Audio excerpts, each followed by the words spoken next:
morning. Good morning.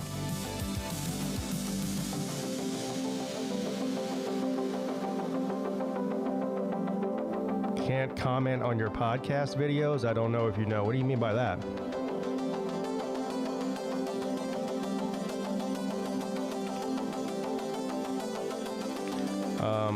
Are you talking about commenting after the video, after the live stream has been uploaded? Yeah, I don't know what's going on. So a lot of times, sometimes the I don't know if it's a setting. I don't know. It just started doing that. Also, a lot of times the chat replay won't come up either. It does on my other channel, but see, I haven't changed anything settings-wise on this channel at all. So I don't know. I'll have to go in there and look at it. Sometimes YouTube does weird shit, changes stuff when you didn't change it. So.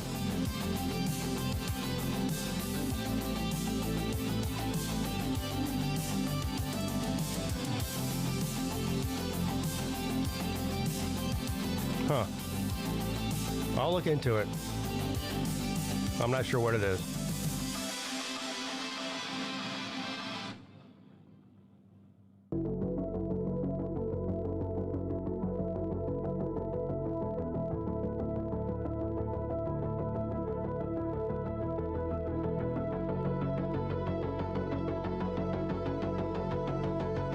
Why are you going to the beach in November? Well, that's a stupid question. It's going to be 80 degrees here today. So I guess today's a beach day. I guess if you're going to Florida, it's always beach day. What's up, Scott?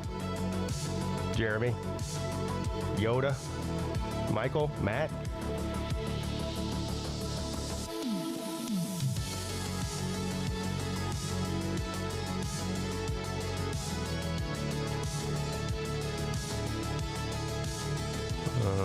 It's going to be a pretty interesting weekend in college football. We've got some elimination games around the country. If Southern Cal beats Oregon, that'll probably catapult them into the playoff conversation, because Oregon's ranked 7 right now. And I think Southern Cal is at 15, so they'd probably move up into the top 12 or higher. Georgia Tech has got a play-in game in the ACC championship game this weekend against Pitt. This is all for all the marbles for Georgia Tech. If they beat Pitt, they're locked into the ACC championship game. If they lose to Pitt, they're out. So this is a de facto playoff game for Georgia Tech tomorrow night in Atlanta, and I will be streaming that game tomorrow night. One, because I want to stream the game, but two, I don't really have a choice. That's the only time slot I'll be available to stream, so it is what it is. And some of the other games too. Let's see what else is on. Let's see what else is on in prime time tomorrow. Got here.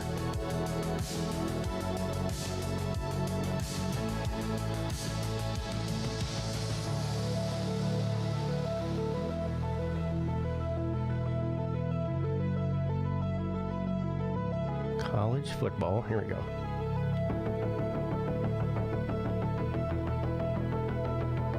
Of course, we do have a game tonight, Florida State and NC State. What time's that come on? 8? Oh. I guess I might stream. I don't know. I might be able to stream that game tonight. We'll see. Let's see here. Where are we at? Let's go down to the primetime games.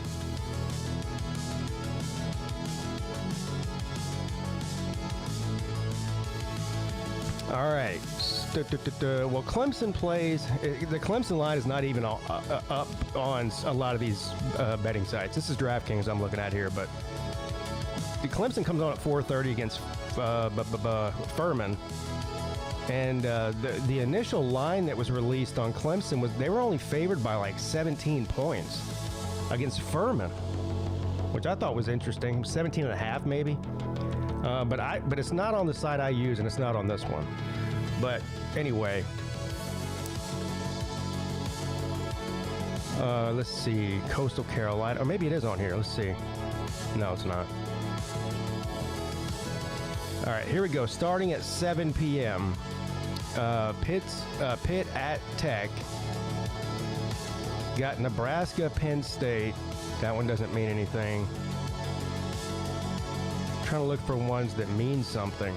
Now, this one doesn't mean anything technically, but it's still interesting because Tennessee can't win in Florida, even when they're good and Florida's bad.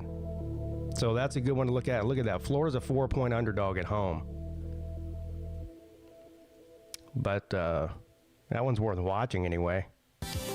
A bunch of trash games this week because it's rivalry week. I mean, not rivalry. It's the week before rivalry week, so, you know, a lot of these teams play nobodies. Oh, here's the other good game. This comes on at 8. BYU and Cincinnati. BYU, of course, is still in the hunt for the playoffs, so Cincinnati can play spoiler in that one. Cincinnati's a 2-point home underdog. Tell you what else, I really like the over in that one. 55.5.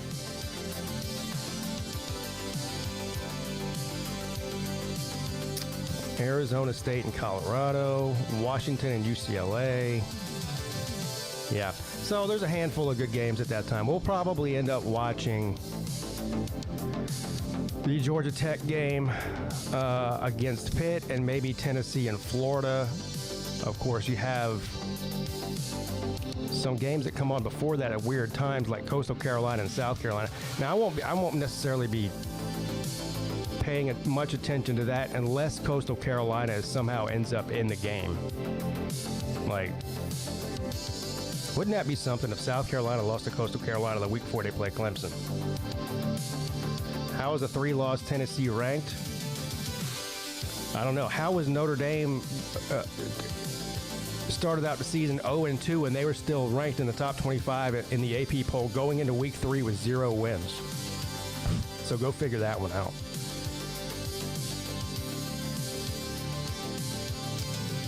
Unbelievable. These Notre Dame fans, man, they're something else. They'll do whatever kind of mental gymnastics. I've never seen anything like it, to try to justify being ranked ahead of Miami, even though they lost to them.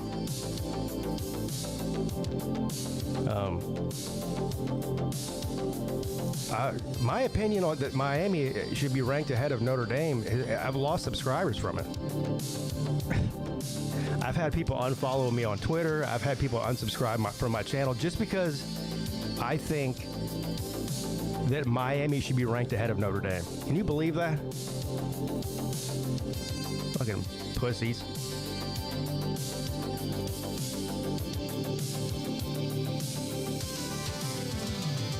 Tennessee doesn't have a good... What is Tennessee's best win? I don't even know.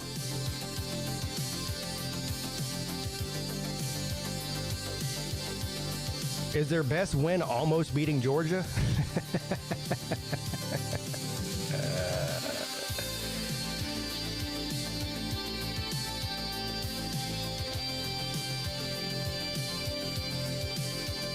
Well, yeah, knifey Buckeye, but here's the thing. Here's what the Notre Dame fans will not, they refuse to admit. They refuse to admit that if the roles were reversed and they had beat Miami in week 1, and here we are in week 13 and they have the same record, and Miami was ranked ahead of Notre Dame even though Notre Dame beat them, what do you think they would be doing right now? But instead, they're freaking out because people don't understand why that's happening.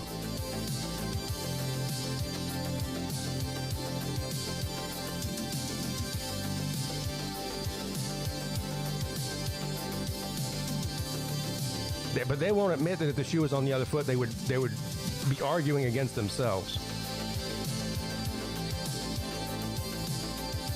They go, oh, well, Miami shouldn't have lost. Here's their main talking points. They go, well, they don't lose games in November, as if for some reason games in November carry more weight than games in September.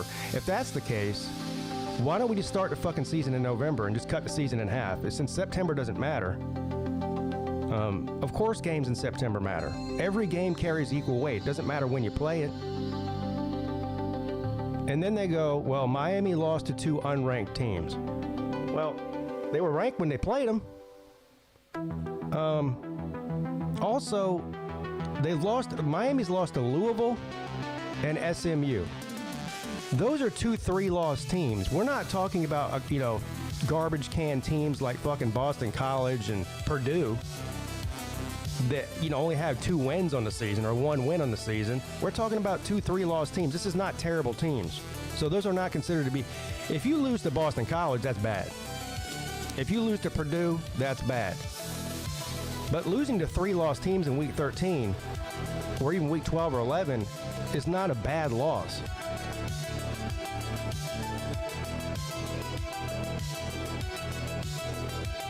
And the thing that really pisses them off, with me anyway, is I don't have a dog in the fight. Right? I'm not a Notre Dame fan. I'm not a Miami fan. So I'm way more objective than they are.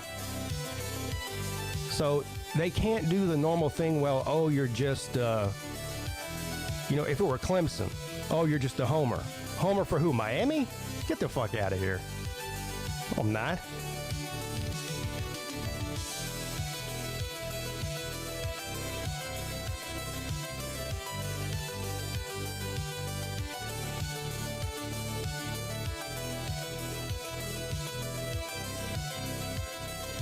But yeah, they're mad.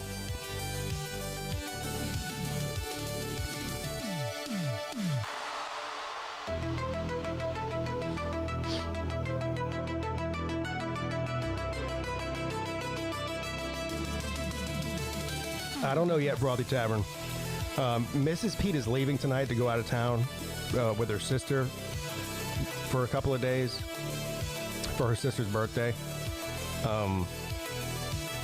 It just depends, because I've got the kids, and if I can get everything settled around here, then I might be able to stream tonight. Yeah. I can't. I don't know yet. I won't know until early in the evening at least. But I am streaming tomorrow night for sure at 7 o'clock. I got to pick up my son tomorrow from work at 6. And then after I get home from picking him up, I'll go ahead and fire up the stream tomorrow night.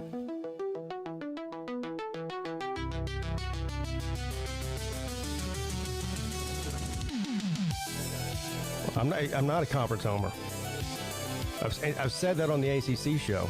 The reason I do the ACC show is because Clemson's in the ACC, and so is my co-host. And nobody else does an ACC show. So we've got we're the original ACC show. Everybody else is just a fucking fraud. What's up, P Digits? There's not a single team in the ACC I like. So we're not like you, Jay, where we root for our conference. Do you think the ACC gets a championship winner and Miami? That depends on what happens this week. So I think if Georgia Tech wins out and wins the ACC, I think they get in. And if Miami wins out and somehow somebody in front of them loses, because right now they're on the outside looking in, sitting at 13. They need some help with some people in front of them to lose. So that's the only scenario where you could get 2 in. I do think they'll at least get 1 team in, whether it's Miami or the ACC champion. It just depends on who the ACC champion is. I mean, there's a scenario where the ACC champion might not get in if it's like Pitt or something. I think the most likely scenario is we're going to see Virginia and Georgia Tech play in Charlotte. Everyone's trying hard to get Miami in. Who's trying hard to get Miami in? They're ranked 13. The top 12 teams make the playoffs.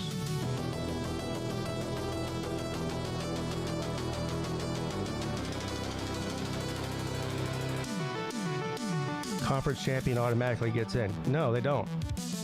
Top 5 highest ranked conference champions automatically get in. That includes the group of 5.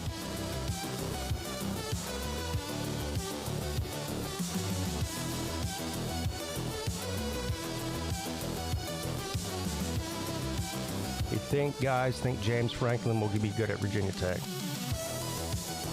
Yeah, I don't think I can't imagine there'd be a better hire than James Franklin for Virginia Tech. They hit a home run.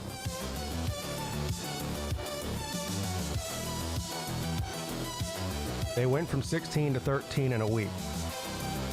So when you say everyone is trying to get Miami in, do you mean the playoff committee? Because they're the only ones that have any power over where the teams are ranked. I mean, Miami is a 2-loss team with a win over a top 10 team in Notre Dame. So, why would it be inconceivable to believe that Miami could make the playoffs?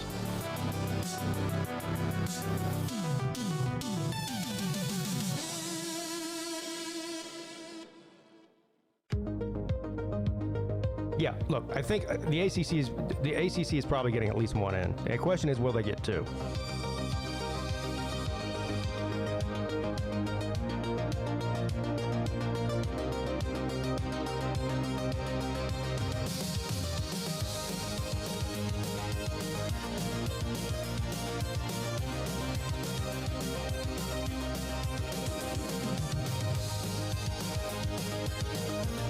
I mean, if Notre Dame gets in the playoffs at 10 and 2, Miami should get in there too. There's not that much difference between the two teams. As a matter of fact, Miami's got a better win than Notre Dame does. Notre Dame's best win is Southern Cal. They're ranked at 15. Miami's best win is against Notre Dame at 9. Their strength of schedule is not that far off. Their strength of record is not that far off. So now what you've got these guys doing with Notre Dame is they're going, well, they start looking at all these metrics like game control, whatever the fuck that is. Everything but wins and losses is what they want to talk about. You know? Yeah, we lost to them, but we controlled games. Against who? Navy and fucking Boston College and Purdue? Shut the fuck up. Clemson, you know how bad, do you know how bad Boston College is? They got blown out by Clemson. That's how bad they are. Should Clemson be in the playoffs because they controlled the game against Boston College? if wins don't matter.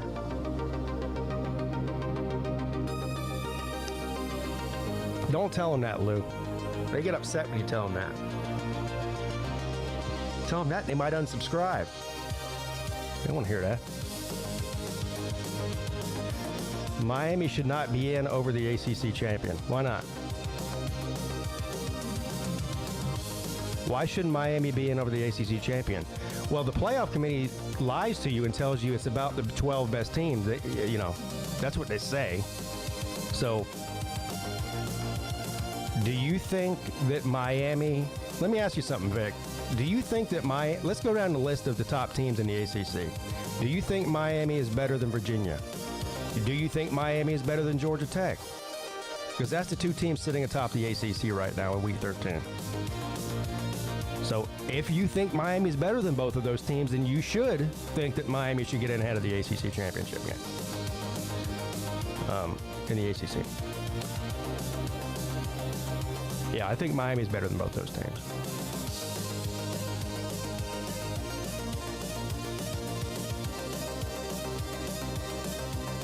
Blood Moon says no.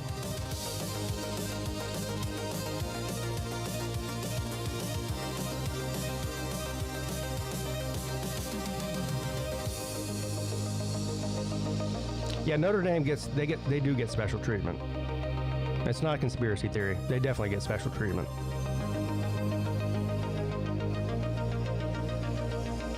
And look, I think Notre Dame's a good team. I think Notre Dame is a playoff team. I think that Notre Dame could win games in the playoffs, maybe the whole thing. But that doesn't excuse you from what happens in the regular season. That's where we've lost. That's where the committee has lost their way.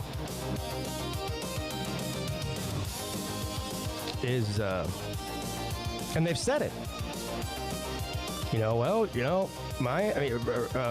Notre Dame is on a win streak. They're hot now, so we think that they deserve the number 9 ranking. So they completely discount what happened in week 1 and 2. It doesn't matter to them.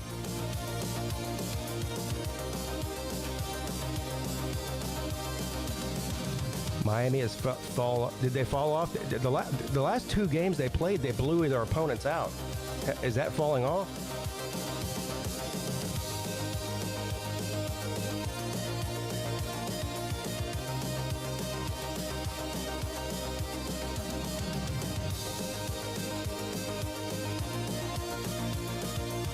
Guy told me yesterday, he's like, well, forget all your arguments, Pete. Just don't lose games in November and you won't have this problem. I go, okay, well, I seem to remember last year, Ohio State lost a game late in November and then ran through the playoffs like a hot knife through butter. So you're telling me if you lose in November that you're not worthy of making the playoffs? Come on, man. You think if Miami wins out, they'll finish ahead of Notre Dame? No way. I disagree with you there. They're not putting Miami ahead of Notre Dame. They've already let us know that.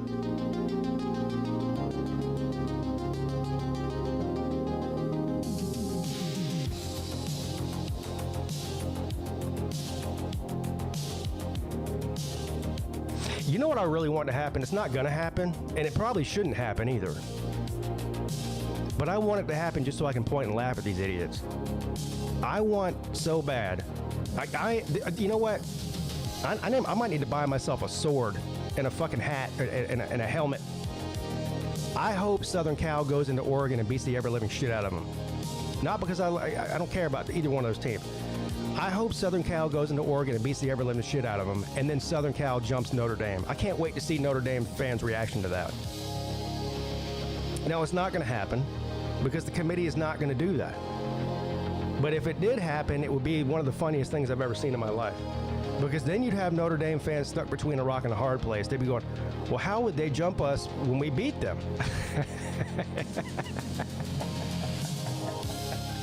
What? So you don't say. You don't say. God damn. I'm dying, bro. Oh my God! I'm dying, bro. Oh my God! I'm dying, bro. Oh my God! The committee wants Miami in so the fans will shut up? I don't know what I don't know what you've seen from the committee that makes you think that they give 2 shits what any fan thinks. They clearly don't. Trojans will win, but I kind of want South Carolina to lose, or Southern Cal to lose, so Notre Dame will finish the season with no ranked wins. Boy, you're playing 4D chess, Jay.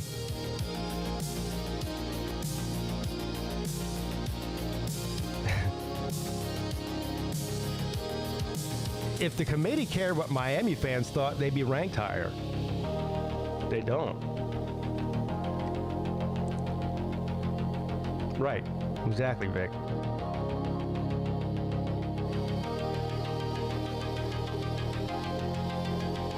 Do I expect Clemson to be a playoff contender next year? No. No.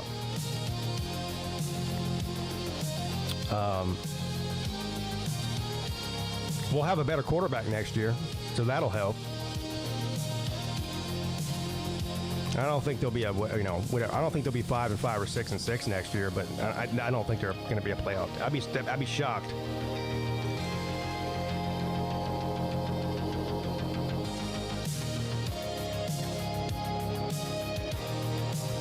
Miami fans doesn't even go to their home games. When they're good, they do. They have this year. Miami is when they're good, their fans do show up and support the team.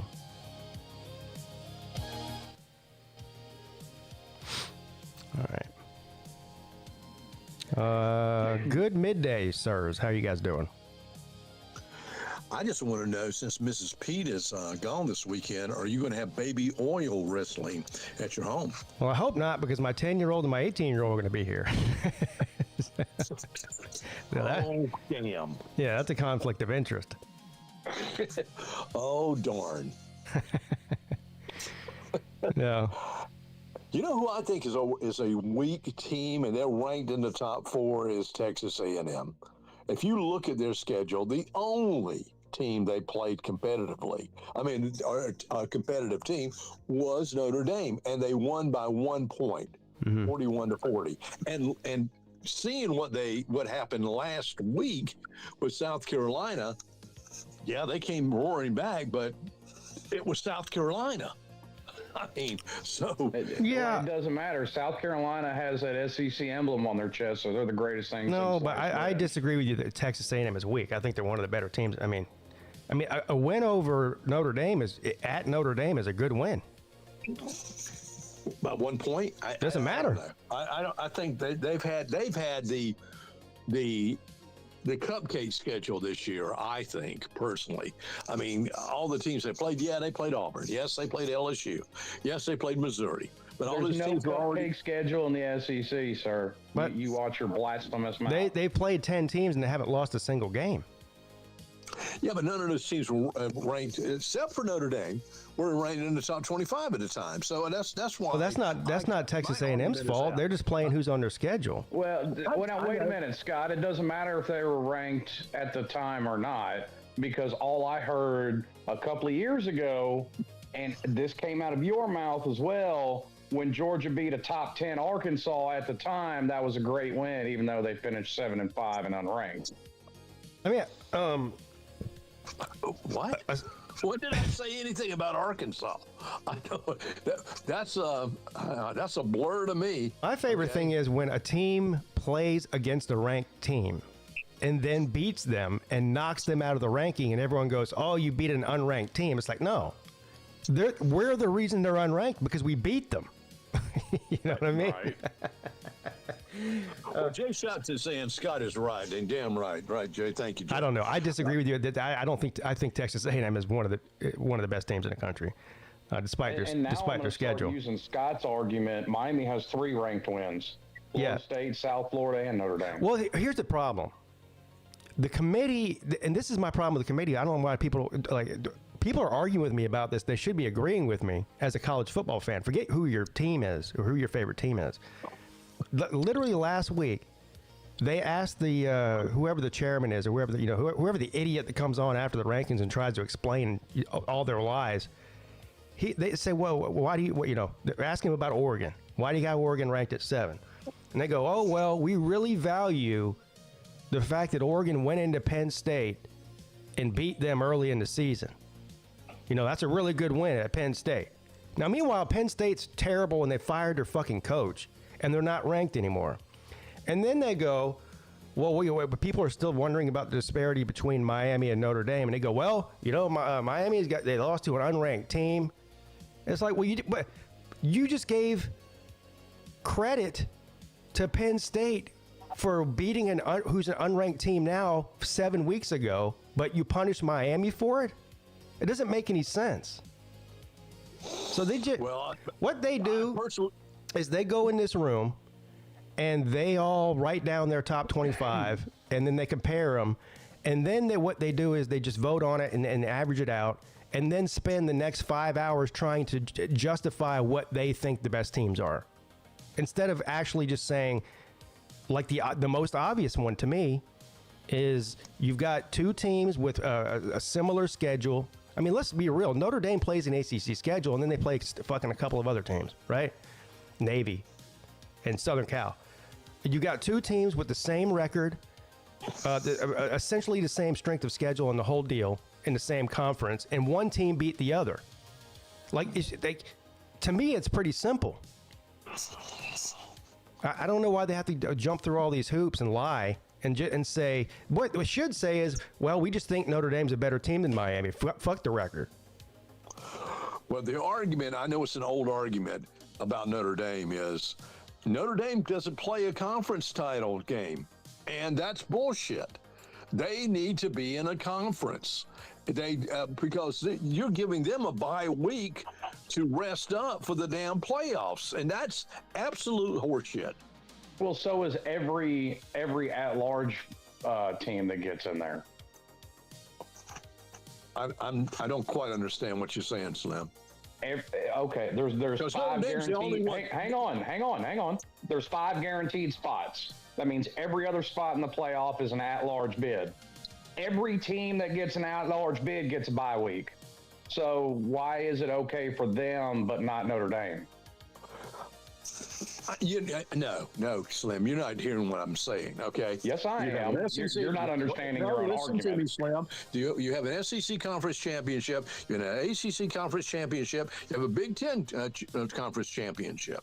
That is another game for those teams to play where Notre Dame sits to the sideline and waits on their damn turn to be in the playoffs. Okay, That's last year, bullshit. same thing happened with Ohio State last year, but you don't have a problem with that.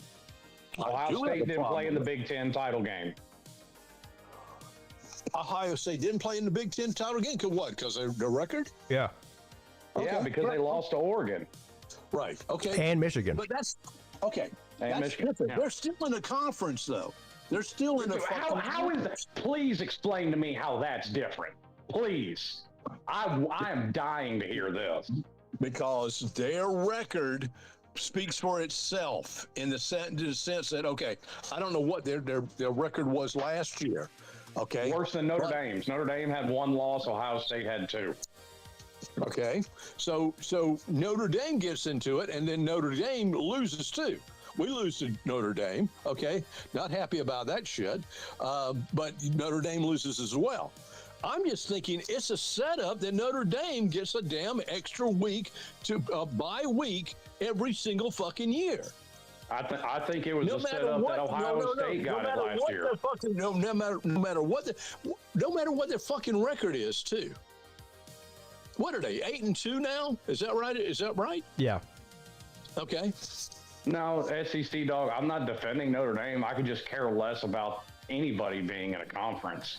I don't have a problem with independence. Never have. Well, I do.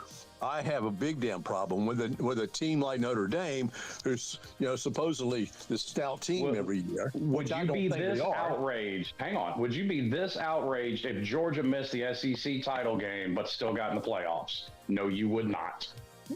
No, I know, but I would still have to play. Okay, it's simple as that. Okay, I'd still have to play.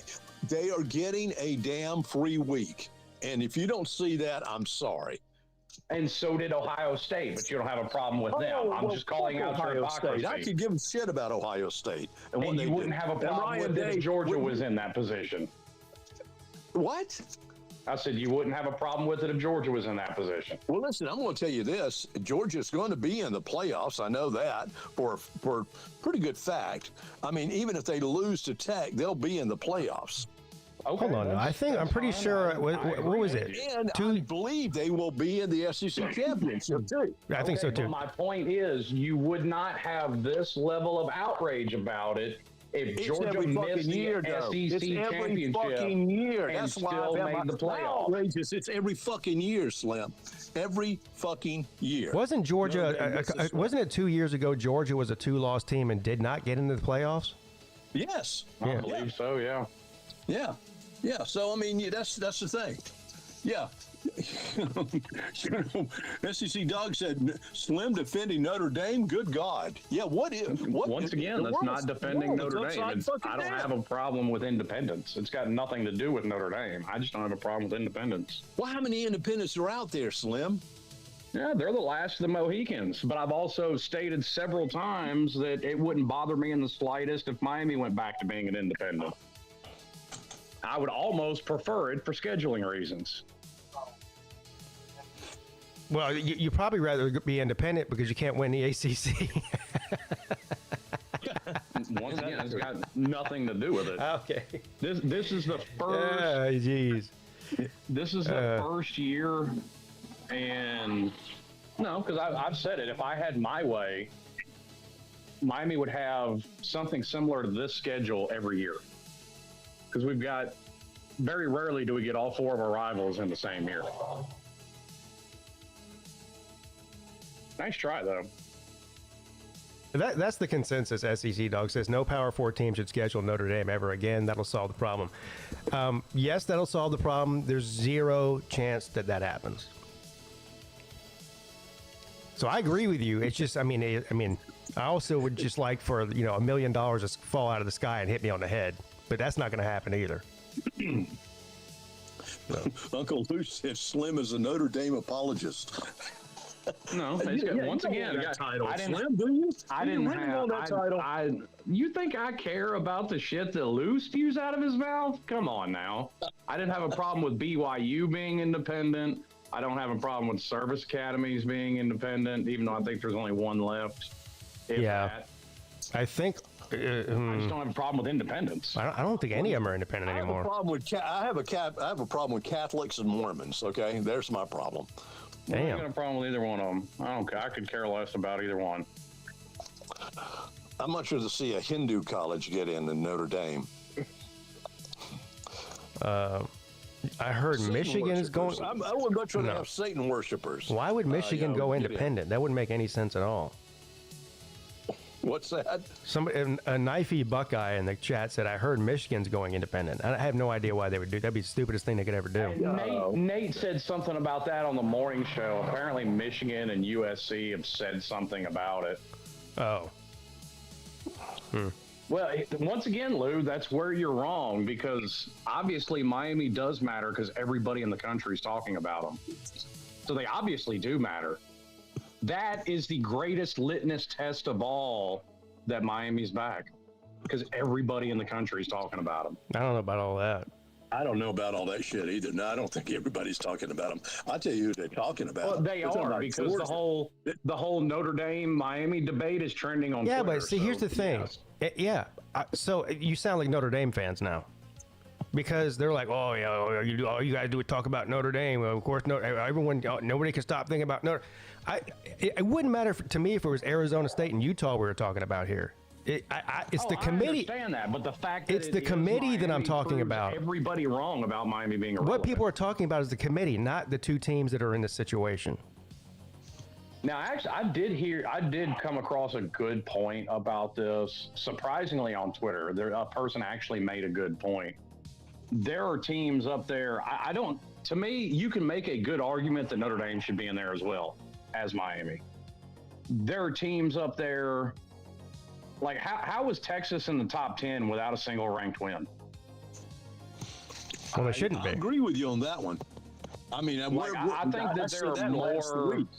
Yeah, I think that there are other teams that should be looked at. Like, yes, Miami should be up there.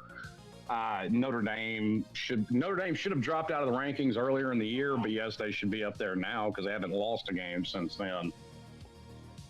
I think there are other teams you can point to that you can make a big argument shouldn't be up there. Well, Texas is definitely one of them. I mean, Miami should be ranked ahead of Texas.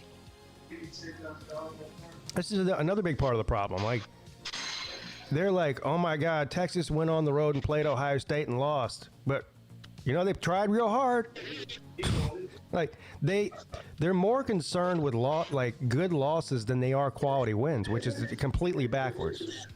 They are, because when the chairman of the committee or whoever the fuck he is got on TV and started flapping his gums, that was his argument for Notre Dame, literally. But he completely left out of his little spiel about it that one of those losses was to a team ranked a few spots behind them. Yeah. Where's the Texas A&M game played? Is it played at Bryan College or is it played in Austin? Anyone know? Miami doesn't move the needle, Lou. What's the second most viewed game day ever? Miami and Florida this year. So try again with the Miami don't move the needle.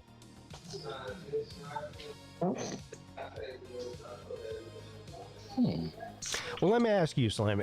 Do you think if Miami wins out and since the committee cares about game controls the game, do you think they'll get in the playoffs even if they don't make the ACC title game? I think they should, just like last year. Well, I think they should too. I'm asking you if you think they will.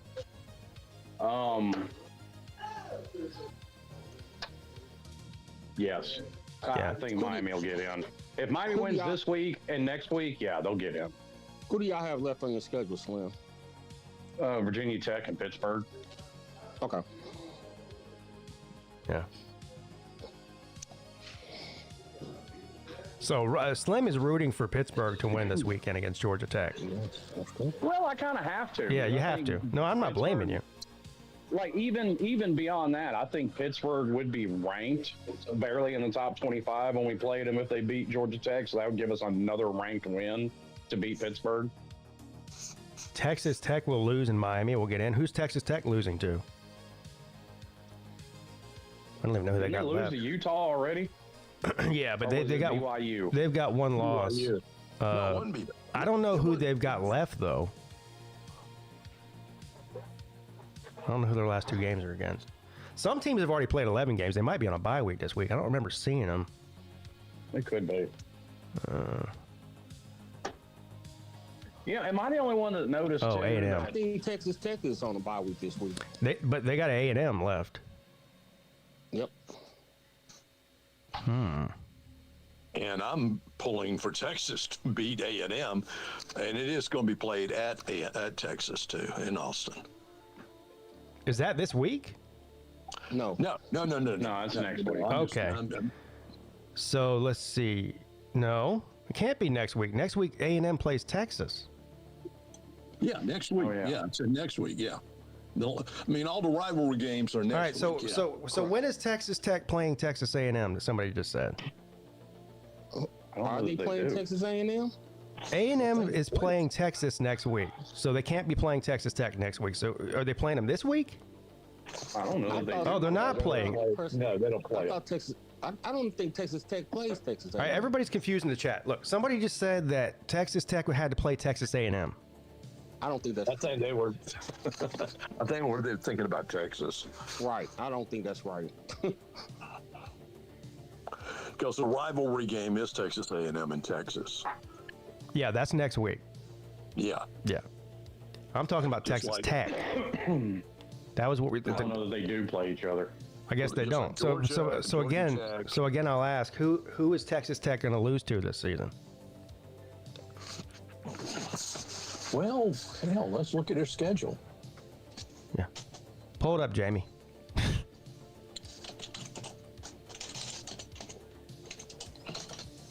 Yeah, Texas Tech's Texas not. Tech only has West Virginia left. Oh, yeah, shit. You could put me at quarterback. They win that game. Yes. Yeah. They're on bye this week, and they only have West Virginia left. But they're playing at West Virginia, too. Yeah, that doesn't matter. Unless you're Colorado. No faith in Rich Rod? Golly. Nope. No faith in Rich Rod. What is Colorado's record this They're, year? yeah, they're 3-7. 3-7, yes. Nice. We nailed that when we said 4 wins, I think. That's probably what they'll get. They might not even get that. I don't know who they might not win another game. Probably They probably not. won't. They got to play. They got Arizona State this week, and then Yeah, they're losing that. and then I don't know who they got next. Did they play Colorado State last or something? I mean, that's their rival, isn't it? No. No. Yeah. Whatever. Y'all need to go ahead and retire, then Colorado can be back at irrelevant. They're going to be 3-9. Well, I mean, they're already irrelevant. Nobody disappeared faster than. Big folk talk about Colorado. They were some of the loudest fans on the internet before the season started. They disappeared like a fart in the wind after like 3 weeks. I swear they did. Yeah, they're just Before gone. Deion got there, Vic, nobody even Yeah, I know. couldn't even prove Colorado was a school. Nobody heard from a Colorado fan before Deion got there, and nobody heard from him after week 3 of this season. Yeah, correct. Yeah. It was a short stay. Right. But yeah, I hope he retires for health reasons because he's looking bad. Yeah, he needs it. Yeah, you know what they need to do? They need to prop him up there on First Take with Stephen A. Smith so they can yell at each other for 4 hours. That's what they need to do. Yes. Did y'all hear about that? What? With Drake May? What? Drake May, the quarterback, quarterback of the Patriots. Yeah. Yeah. So, I guess First Take is Stephen A. Smith, Cam Newton now, which I didn't even know he was on that show now. Ryan Clark, and some chick. Anyway, so I guess they were interviewing Drake May after a game or something, and they were like, yeah, did you hear what Cam Newton said about the Patriots and said about you and blah, blah, blah. And he's like, I don't know anything about First Take, and I didn't even know Cam Newton was on that show. Well, so that pissed Stephen A. Smith off, apparently. So yesterday he's on the show going, Drake May's a liar. This is the #1 morning show in all of the country, and this guy wants to act like he don't know Cam Newton's on there. He should be kissing Cam Newton's ass and blah, blah, blah, blah, blah, blah. Like, man, shut the fuck up. Nobody watches First Take. It's background noise in airports and barbershops. I mean... So what did Cam Newton say? I don't know. He was criticizing the Patriots or something, and I don't know exactly what he said, but... Well, of course he is, because just a couple years ago, he was there, and he played like teetotal ass. He played like ass. He was horrible. But first of all, here's the thing. Drake May's like, I don't watch First Take, and I didn't know Cam Newton was on there. I believe him. Do you think that show comes on at 11 o'clock in the morning? You think Drake May's sitting like at practice and it's like, hold on, guys, I need to go to the locker room for an hour to watch First Take? Yeah, I don't even watch First Take. The fuck up. I didn't even know Cam Newton was on there. I don't know a single person that watches First Take. Every time I go into like a restaurant for lunch or something, and it's like 11:30 or 12, it's on the TV with the volume down. Mm-hmm. Yeah, it's on in most bars. Like you said, it's on. What they do is, because it's on 30 TVs in an airport, they count everybody in the airport as viewership. But boy, Stephen A. Smith was big mad. He's a liar. How does he not know about the #1 show? He said, listen to this shit. Now, he obviously misspoke, but it was still funny. He goes, this has been the #1 morning show for 20 decades. That's 200 years.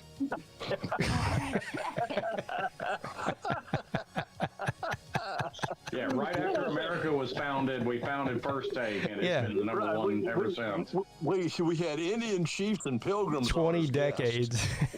Well, Pete, most of this stuff it's just a gimmick. It's just a gimmick. He doesn't care. It's 1825. He's gimmicky. Well, no, he really does care. Yes, he does. He is that egotistical and that narcissistic. Yes, he is. I'm gonna tell you. He talked to who died? Who's the guy that was his mentor?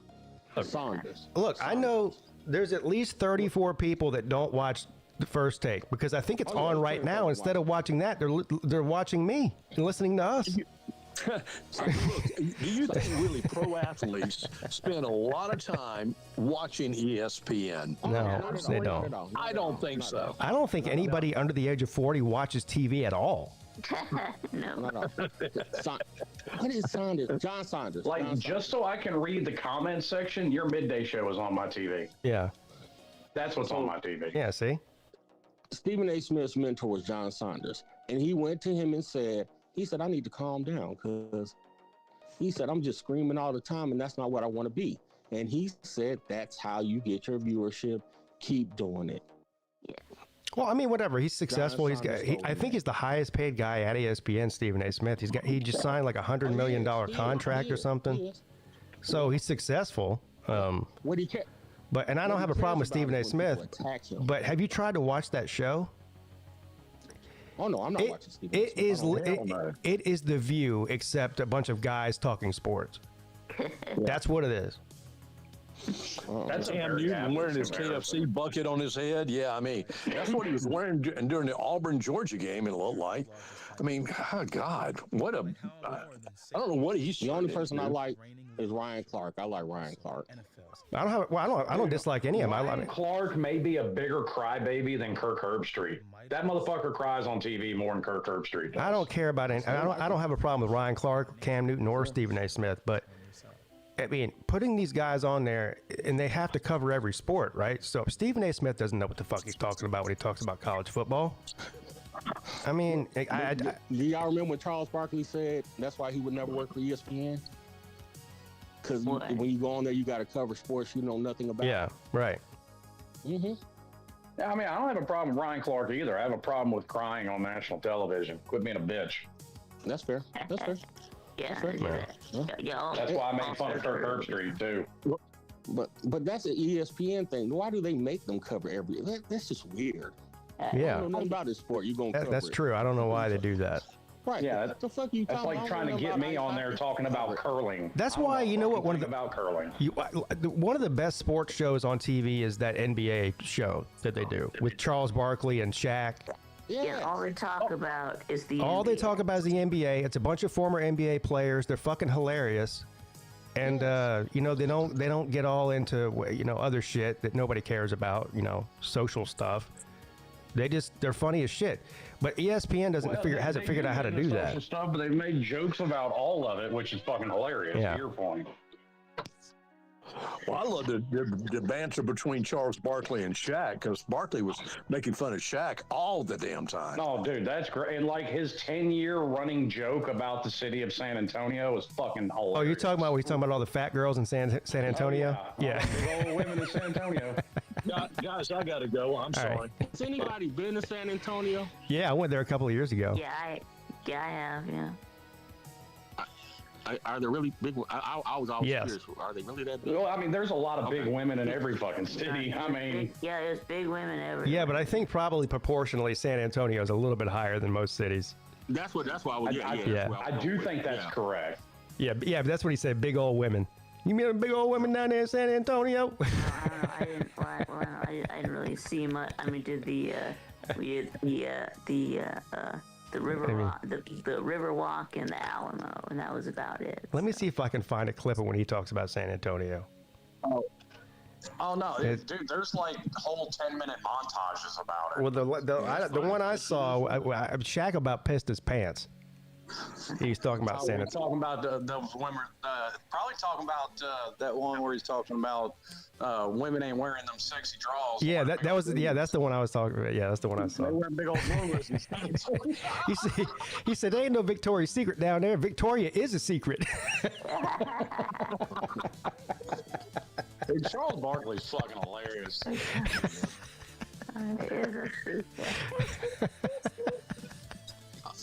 I know the funniest one, I swear to God, and it still gets just the timing of it is what made it so great. Shaq was talking about he Right. hated getting confused for other people in public. And they asked him, well, who did you get confused for? Because who the fuck's going to confuse Shaq for somebody else? Yeah. And just Barkley in the background, Shrek. All right, here, I found it. Hold on, let me. All right, fellas, I gotta run. Y'all be good. All right, see you later, Yoda. Yeah. Where did I do here? Do I need to put it on StreamYard for you guys? Yeah. Okay. Let me do that. Well, it doesn't want to let me do that. Oh, here we go. Share. I hope I don't get, because this is on what, TNT? It's less than 2 minutes. Maybe I won't get the YouTube police on me for this. I hope not. Well, it's not on TNT anymore, so you may be okay. Yeah. It's inside the NBA. Here we go. You going to San Antonio? Boy, stop. At least we know, boy. What's he gonna do in San Antonio, Chuck? If Shaq go down there and meet a woman and have a baby, they gonna be the biggest kids in the world. They gonna be a bunch of little George Morrisons running around down there with them big old women down in San Antonio. You had to ask. I had to ask. You know, I tell you what, Victor Wembanyama, he'd be great in San Antonio. Buddy Hield had 27. I by think the they're way. trying to get him. Well, I think they're trying to get him. Yeah, so what happened there was, that wasn't the whole clip that I was talking about. This is like a montage, like you were saying. Yeah, there's a bunch of them. Yeah, I want to see that one where they started. The beginning of that video was when he did it, but they cut to something else.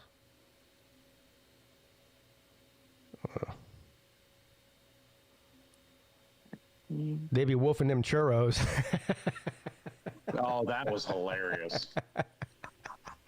When he, it was like I'm telling you the truth. I think it's a great city. I think they got the best organization, but they do have some big old women. I mean, come on now. They be woofing them churros. Do me one more favor. Just let me see the churro eating again. Joe and Chestnut, that's why them big old women be eating those churros. Double fist. Oh, they be double fist no churros, man. Eat churros and drink Shaq soda all at once. I'm telling you the truth. I think it's a great city. I think I don't know. The best organization. I'm sure I could probably find a clip, but I'm not going to search for it all night on air. But yeah, just y'all can go search on it if you haven't seen it on your own time. Yeah. Okay. That's a great sports show if you ever want to find one. Way better than First Take. Oh God, yeah, that's the best sports show on TV right there. Every week. It used to be anyway. Now You don't even have to watch the NBA to watch that show. It's just funny anyway. Right? Yeah. That's really because of Shaq and Barkley. You know. Yeah, when Shaq told Chuck to Google him, that was fucking hilarious. Yeah. Google me, Chuck. Google me. The one where Shaq eats a hot chip is funny too. Yeah, I remember that one. Oh yeah, Shaq did the one chip. The one chip challenge. The one chip challenge. Yeah, he was hurting, son. You remember I did that on YouTube. I think somebody had a heart attack after they did the What? one chip challenge. What do you mean by somebody? Like some random person in the United States, or somebody on like? Not anyone we know. It was just some random person. Well, if somebody had a heart attack by eating a hot chip, then they were on the verge of having a heart attack anyway. It wasn't because of the chip. You know what I mean? They were in a bad way to start with.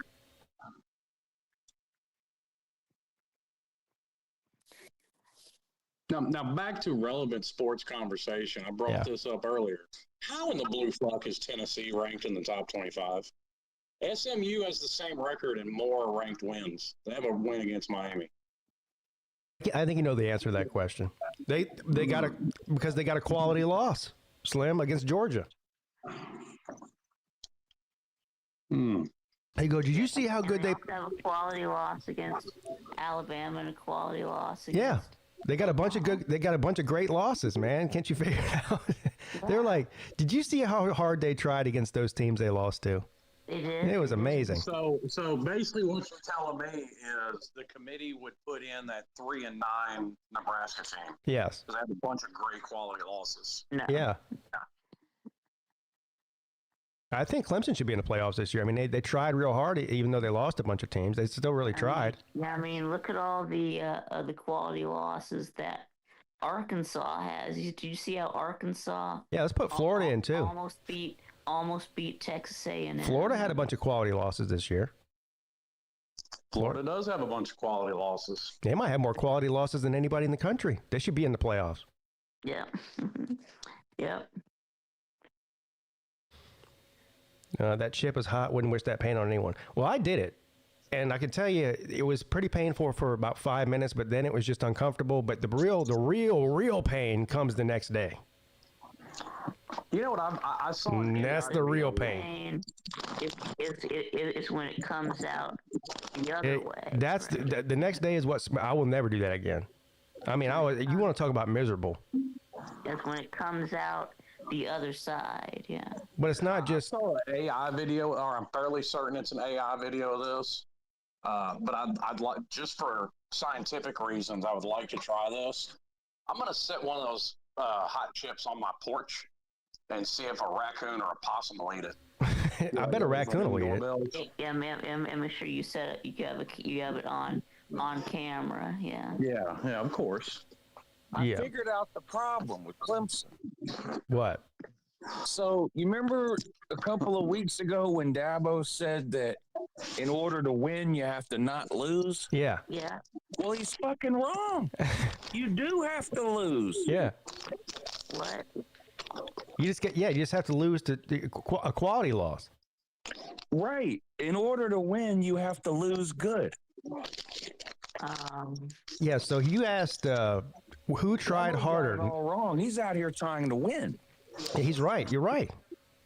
He has to lose. He has to try to lose good. Oh. Yeah, he hasn't figured out how to lose good yet. He'll figure it out by next season. Try to lose to I win. hope he figures it out, man. College football's passing him by. You got teams like Notre Dame, the fucking Oklahoma. They're out here losing really good. Yeah.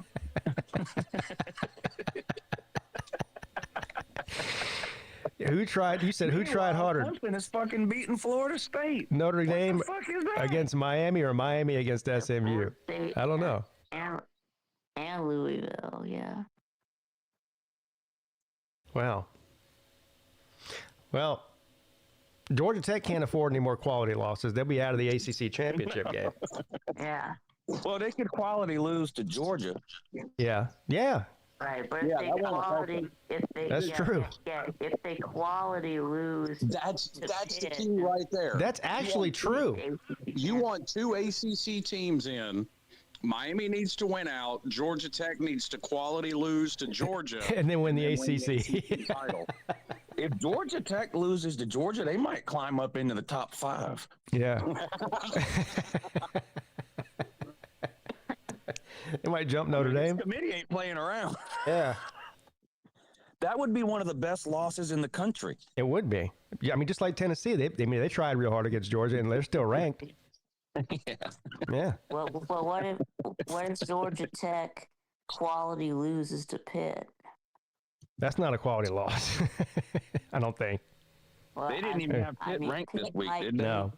No, but I mean Pitt would probably be ranked if they beat Georgia Tech. So. No. Why would they? Wouldn't it be better if they barely lost? Yeah, probably. I'm with Scooby Dooby Doo over here. It's some big old women in San Antonio why Miami's out of the top 12. Yeah. No, Notre Dame, Miami's got a chance to close out the season with a close loss to Pitt if they play their cards right. Yeah. This might be the best comment of all. Nature Boy says losing is by winning.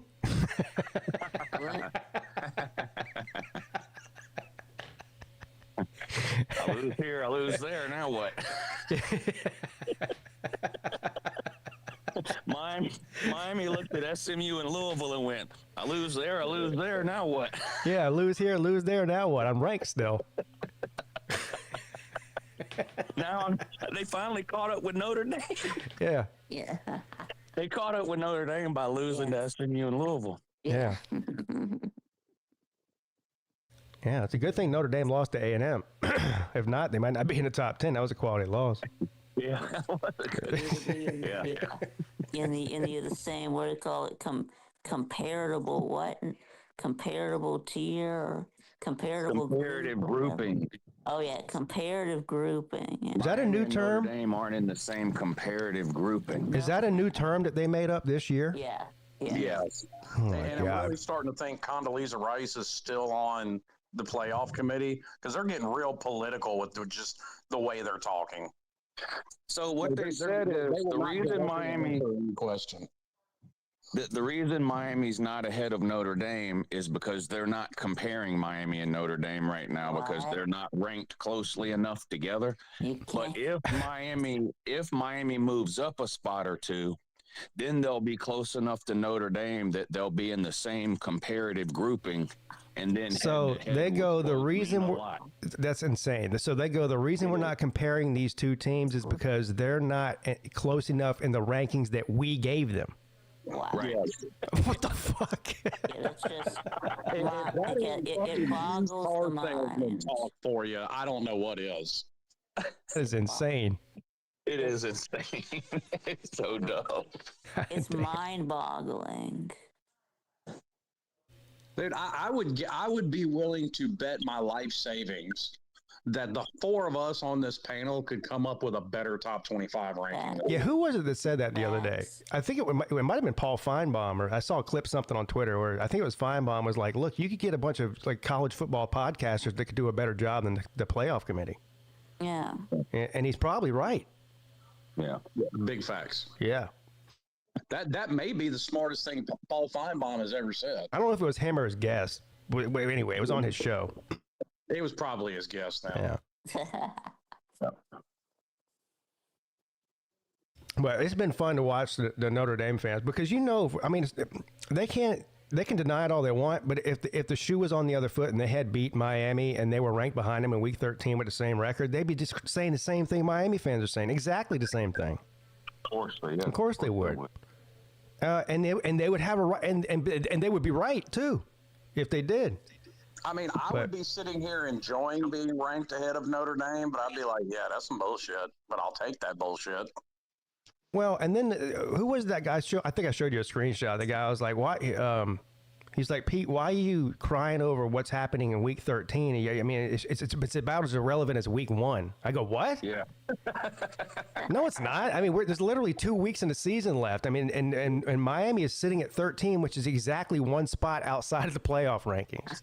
Hey, So Week 1 doesn't matter. Week 13 doesn't matter. Yeah. What does? Yeah, but comparing Week 13 to 1 is insane.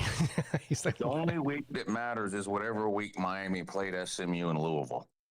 Okay, those 2 weeks are the two that matter. So I said to him, I was like, "Bro, it's Week 13," and he goes, "Well, yeah, but are you worried about the game in the third quarter, or are you worried about at the end of the fourth quarter?" I go, "By definition, Week 13 is the end of the fourth quarter.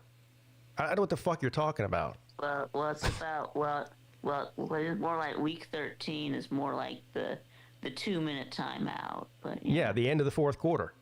Yeah, right. It's the 2-minute timeout. Yeah. Oh. Hey Vic, just for clarification, the 2-minute warning is at the end of the fourth quarter. Yeah, I know. Yeah. Yeah, I know, but it's not. But it's not the end of the game. Vic, you sound like you'd be perfect for the playoff committee. Yeah. Yeah. They're looking for people just like you. Yeah. Every quarter matters, ask South Carolina. Yeah, that's true. What if they lose to Coastal Carolina this week? I mean, that wouldn't surprise me. No. It wouldn't? I will be glued to my YouTube notifications for Carolina jackpot videos. I don't know if he can top what he did last week. Yeah. He had one last week, didn't he? Holy shit. So what is jackpot He was out in his yard doing wrestling moves on his TV. Yeah, he was drop kicking it, and I don't even know what the wrestling moves are called, but he's lucky he didn't get cut himself. Elbow drop, but instead of the top rope, he was jumping off his porch. Yeah. Yeah. And before that, he did it in his living room, and one time he went down and he got up and his whole ass was out. Yeah, we got mooned, yeah. We got a jackpot moon, yeah. Yeah. Dang. Well, I mean, it was more like a half moon, but yeah. Too bad that video got taken down because he would have got a shit ton of views on that one. Yeah. I mean, it would have went viral. Fuck, I should have recorded some of it in real time. You should screen record, yeah. I'm just glad he's okay. I was worried he's going to cut himself. There was a broken glass everywhere, just like the song. Broken glass everywhere. Jackpot just don't care. Yeah, he jumped on it. I thought he did. Scooby-Doo saying that video's on Twitter, he thinks. He jumped on it and he did, didn't he? So I'm sure somebody probably screen recorded it. Yeah, I didn't, but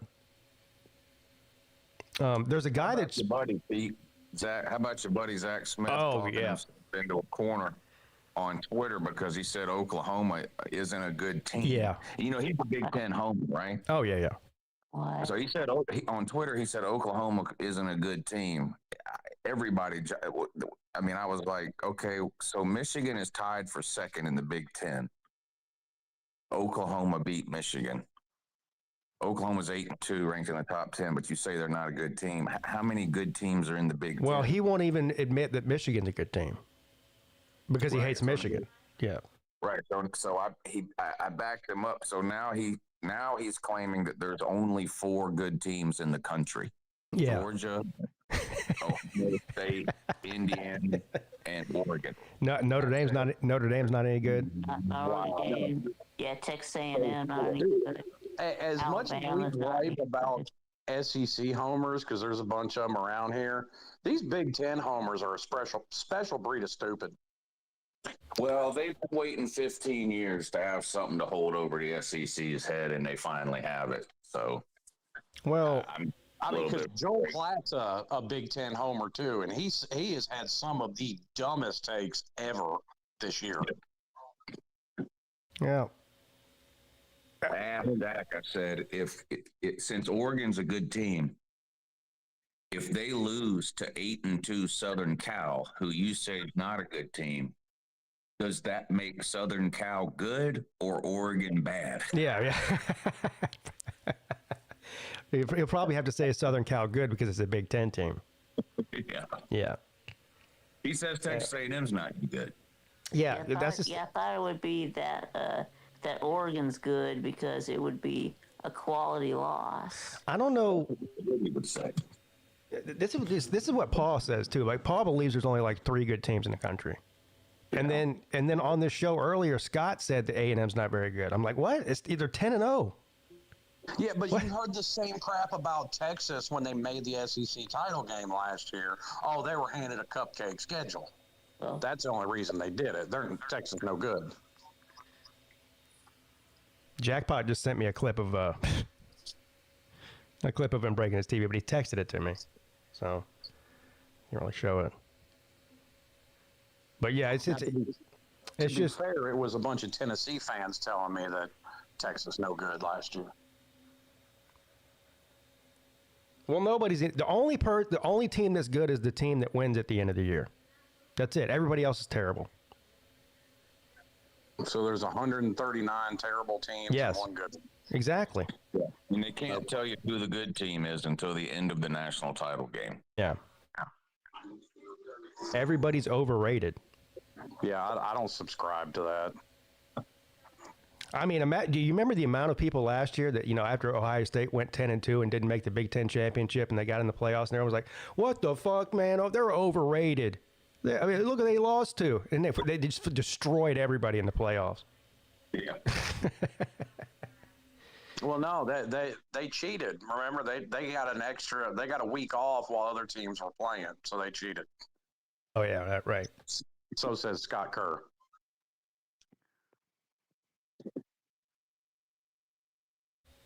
I would like something about these teams in the conferences that don't play in conference title games, but still get in the playoffs. I hope that Miami makes the playoffs, and I hope that you guys have a rematch with Notre Dame. I mean, that would be epic. Yeah.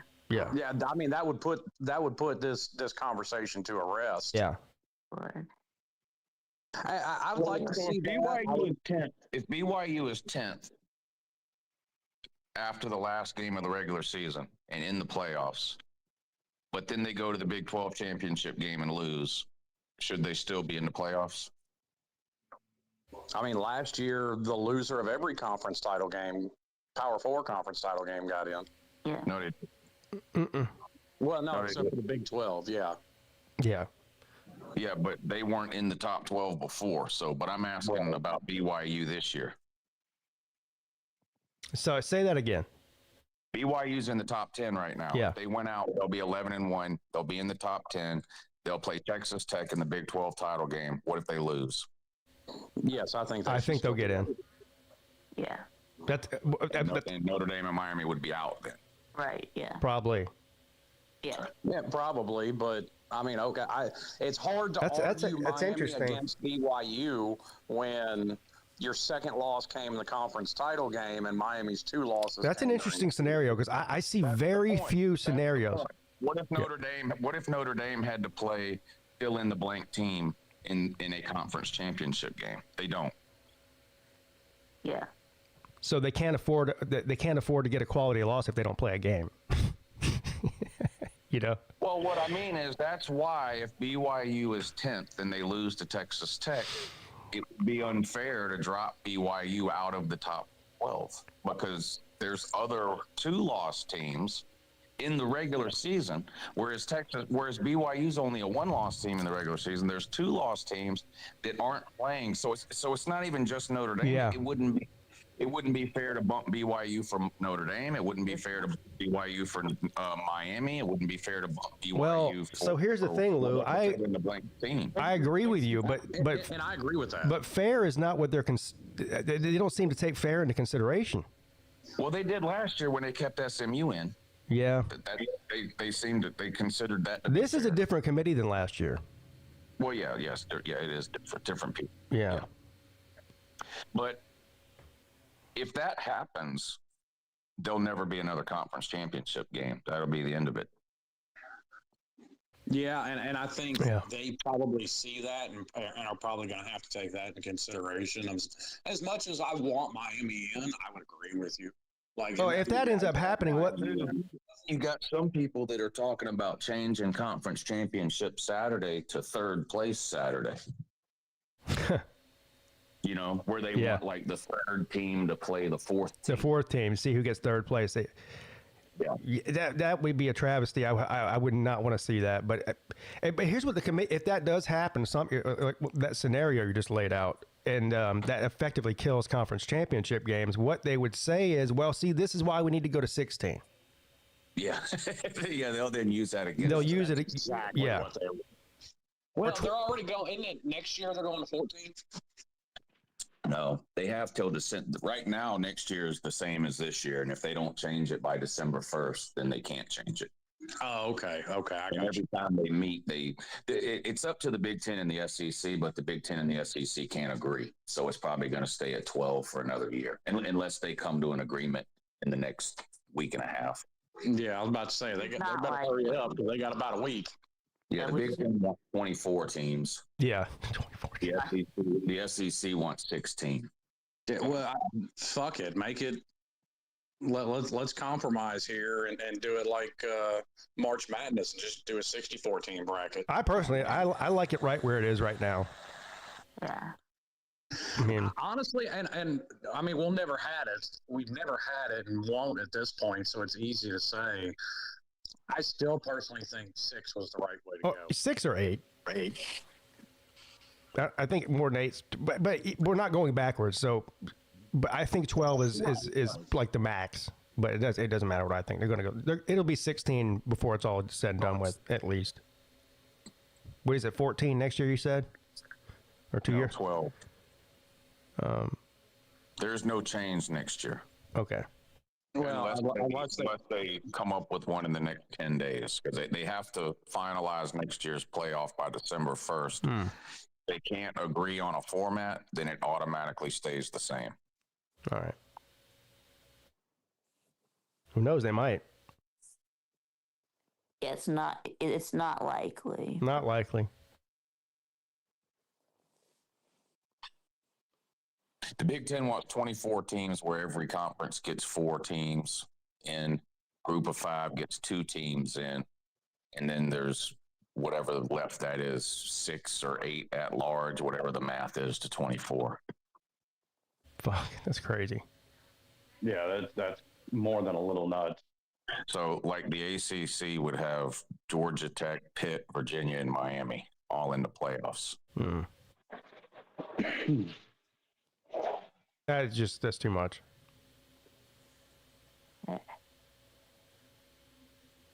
Well, I mean, to your point, as long as they're making money, it's never too much. Yeah. Well, I mean, you have to does that scenario involve getting ready to the conference championship games? Because how many games are we going to play here?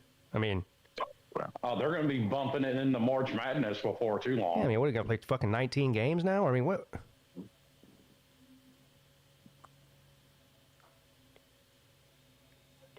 Yeah, we'll get a week in between when the college football playoff ends, March Madness begins. Now, look, for people like Lou, that's I mean, extending the season and the playoffs is probably good for financially and for YouTube and everything. But I don't think it's good for the sport, though. That's my position. Forget the. I tend to agree with that. Yeah.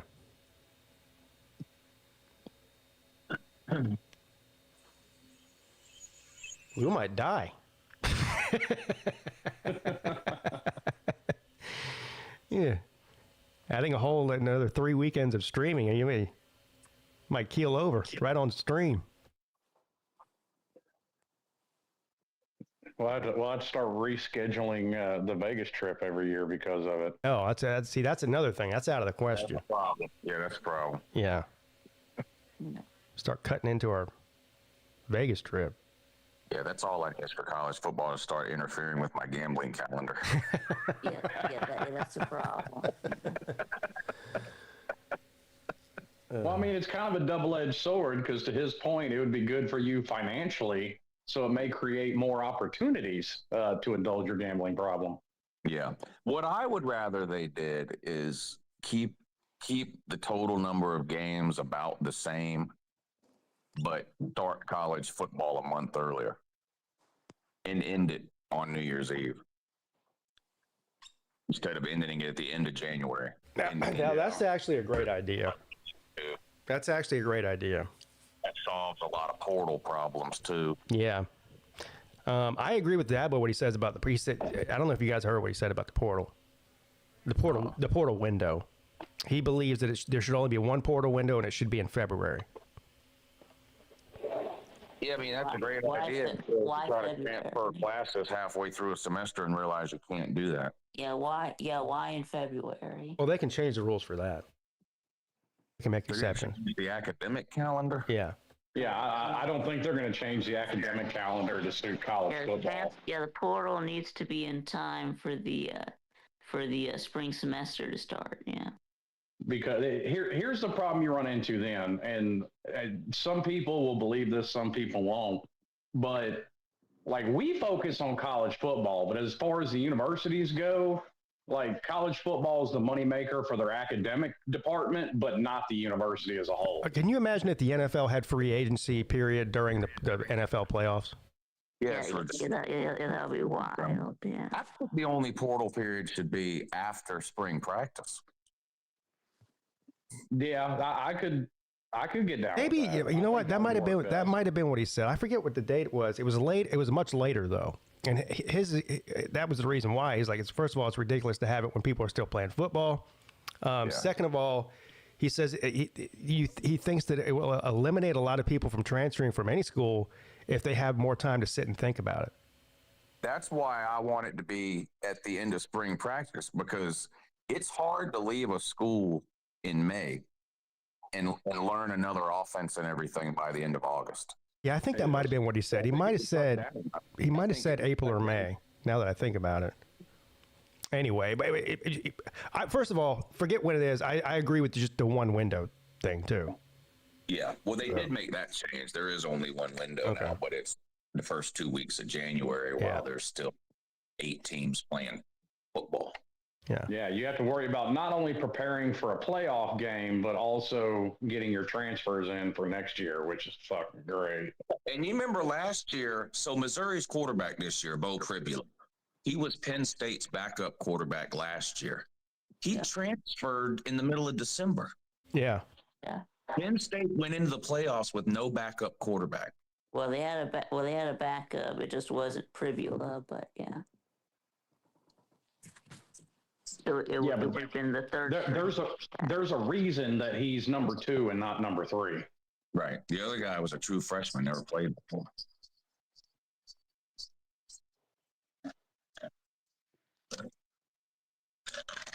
I think who's that quarterback that's already saying he's going to play for Franklin at Virginia Tech? Why would any quarterback want to go play for Franklin at this point? Somebody in the chat know? Is some high-profile quarterback that's entered the portal or said he's entering the portal in January? Who? Fuck. What a brain fart here. I don't know, but the way some of these coaches are getting, like, if I'm Lincoln Riley or Josh Heupel, I would stop recruiting quarterbacks and just get a transfer. Because they just seem to do. Yeah, that's it. Thank you, Jackpot. Sam Levitt from Arizona State, I think. Sam Levitt is gonna leave. He's gonna leave and go play for Franklin at Virginia Tech. Yeah, so Levitt is gonna leave it. Yeah. Yeah. Levitt and leave it. He's gonna leave it. Yeah. I guess it's not official till he signs there or whatever, but yeah, I mean, I'm looking at like 5 different articles on it right now, so there must be some fire where that smoke is, I'm sure.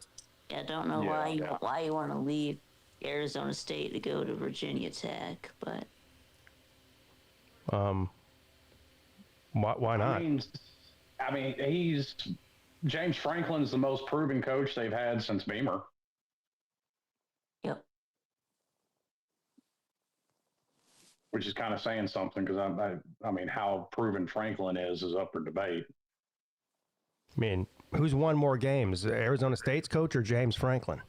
James Franklin. All right. James Franklin, without a doubt. So I don't know why you would say that, Vic. Yeah, my phone died. Sorry. Oh, it's all right.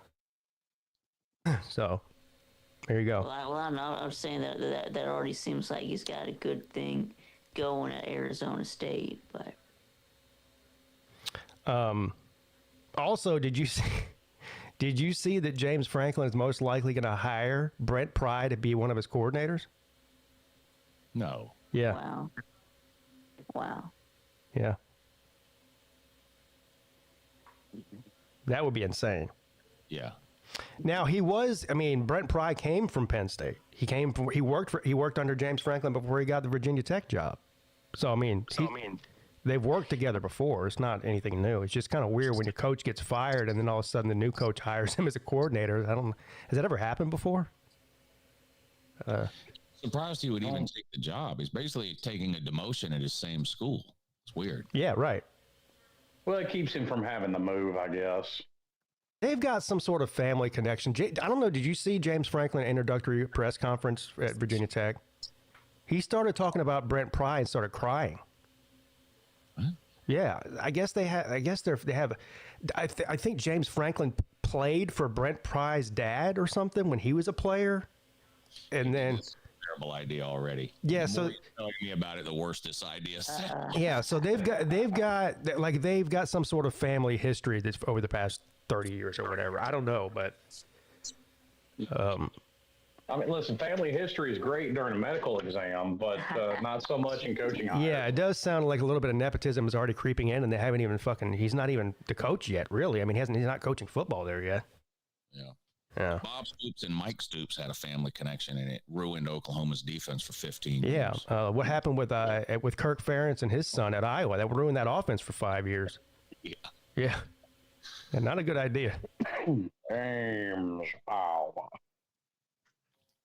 I don't know. When was the last time Oklahoma had as good of a defense as they have this year? When Josh Heupel was the quarterback. Yeah, it's been a long time. I mean, I remember watching that national title game going, I like defensive games, but that was a snooze fest. I didn't think that game was a snooze fest at all. I don't know. Well, I was kind of biased that year too, because Miami. We're talking about it now. Miami beat Florida State head to head, but the BCS computer. Oh, I'm sorry. I thought you were talking about the game last week between Oklahoma and Alabama. No. Oh. I said when Josh Heupel was the quarterback. Oh, okay. It was back in 2000. Yeah. Oh, yeah, I was a little salty over that. We booked a trip on that same boat. Oh, the Elation. The Elation, yeah. Yeah, out of actually called. Do you get calls from Carnival about a host? Yeah. Yeah, so I called mine. I looked online and wrote everything. Okay, this is what it'll cost, and this is the deals they'll give me, and all that. And then I said, I'll call before I book it. Let me call this lady and see if it's any better or whatever. It wasn't all that much better. It was basically the same deals I was seeing online, but she was able to handpick the rooms easier. Maybe I think you can do that online, but it's I don't know. It's hard for me to figure that part out of it because we're trying to get 2 rooms that were like right next to each other or whatever. So anyway, she seemed like she was a little bit of a help, but she said that's the only boat that goes out of Jacksonville, the Elation. Yeah, it is. It's one of the small. It might be the smallest one the Carnival has. If it's not the smallest, it's one of the smallest. Yeah. It's fine. Don't get me wrong. And if you don't care about the pool situation, then you'll be fine. Because the pool situation's a joke. There's one pool right in the middle of the ship on the top deck, and it's fucking small and tiny. and there's 80 people in there. I mean, you can't swim; you can just stand in it. Right. And then on the, I guess on the front of the ship on the top, they have a bunch of water slides, but that's mostly just kids up there. And so outside of that, I mean, they have the comedy club and the dance club and all the other same shit the other ones have. It's just a lot smaller. Casino? Yeah, they definitely have a casino. Who does Vanderbilt play tomorrow? Kentucky. Where's the game? It's in Nashville. Fuck. You'll be happy to know, Lou, that the casino is not smaller than the one on the Glory. It's identical casino to the one that that we had on the Glory. Yeah. Yeah. It's like a carbon copy of it. The Her boyfriend club. Graduation deal, and he wants to gamble. Oh. Boy, he'll be 18. Yeah, you've only got to be 18 to gamble on the cruise ship. That's right. Yeah. Yeah. Yeah. So I told him I'm going to teach him how to.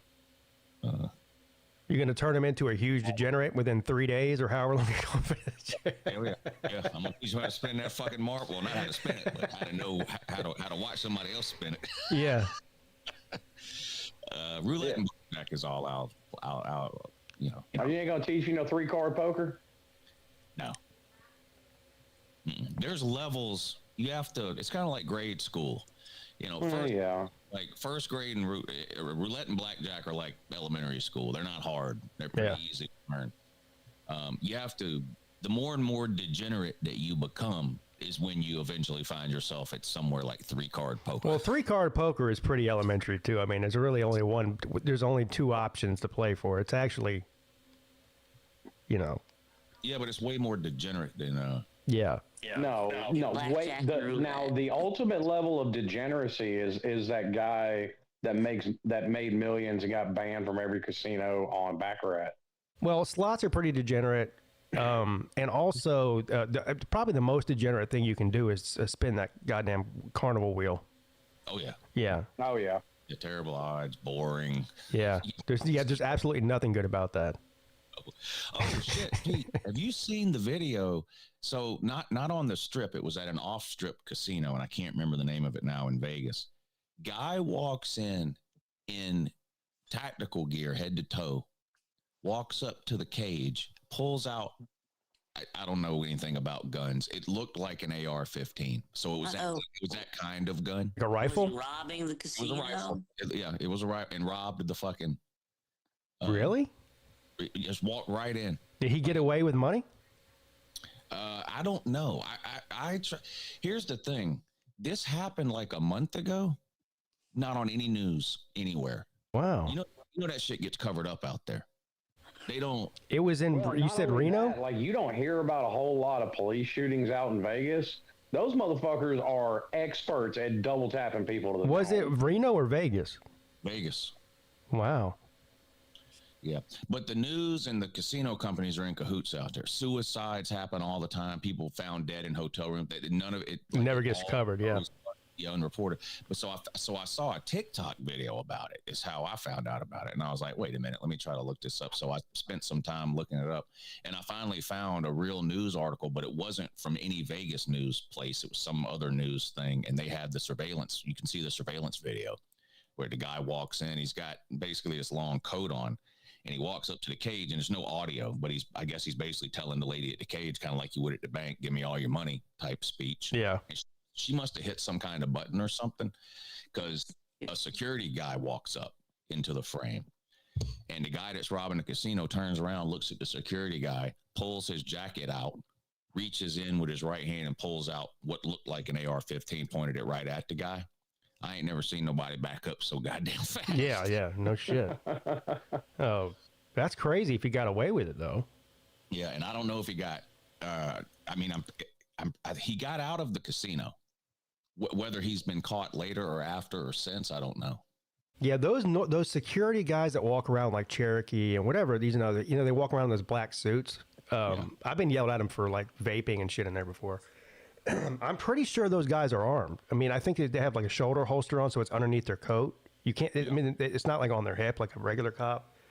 But I'm pretty sure there's armed people throughout that casino. Well, without a doubt.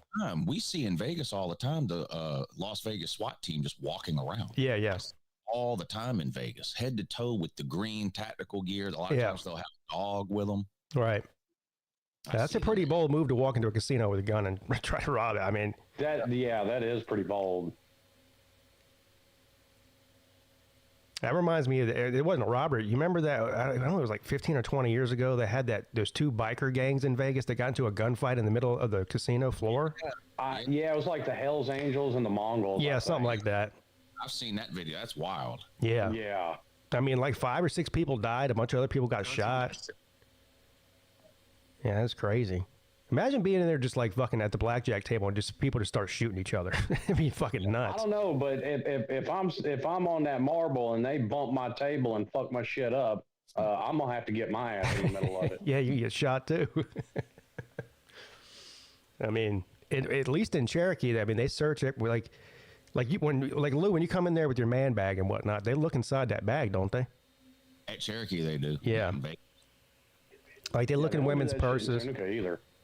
I'm pretty sure. Isn't there a metal detector in there or no? Where? In Cherokee. No. No metal detector. So I guess you could conceal a gun and get it in there if you wanted to. Yeah. Yeah. Hey, I wonder if I should get tickets to the Vanderbilt game since I'll be in Nashville anyway. Vanderbilt? No. Dude, that sucked. I didn't even think about that when we set an appointment at Vanderbilt Hospital, but I didn't even think about the fact there's going to be a game. It's not like Miami games. It's going to cost more than $4 to go to that game. Well, shit. Yeah. I don't know. They are playing Kentucky. It might not. That's a fair point. No. I mean, Vanderbilt still got playoff hopes, outside hopes, don't they? I mean, Yeah. They only got 2. If they beat, if Tennessee, they need Tennessee to beat Florida this week. Right now, Tennessee is still ranked, so they need Tennessee to beat Florida this weekend so that Tennessee will stay ranked. Yeah, and then have to beat Tennessee next week. And that still might not be enough to get them in, but that's best case. That's the best case scenario. Yeah. Well, they're screwed this weekend because it's in the swamp, so Tennessee's losing. Probably. Well, what are we on, 21, 23 years, something like that? It's been like 03 or 04. 22, yeah. I mean, that's just crazy. That's been that long since they've won that. That's 11 or 12 games in a row they've lost down. I mean, as bad as Florida is this year, they're still only a 4-point underdog. Yeah. Florida gave Ole Miss all they wanted. Yeah. Yeah, I'd probably actually bet Florida in this game with the points. Yeah, 4 points. And plus, Tennessee's just bad on the road in general under Heupel. Yeah. So, but like, and Florida's just been so bad. That means the coach before Urban Meyer, who was that? Who was Florida's coach before Urban Meyer? It wasn't Spurrier. Ron Zook. Zook, yeah.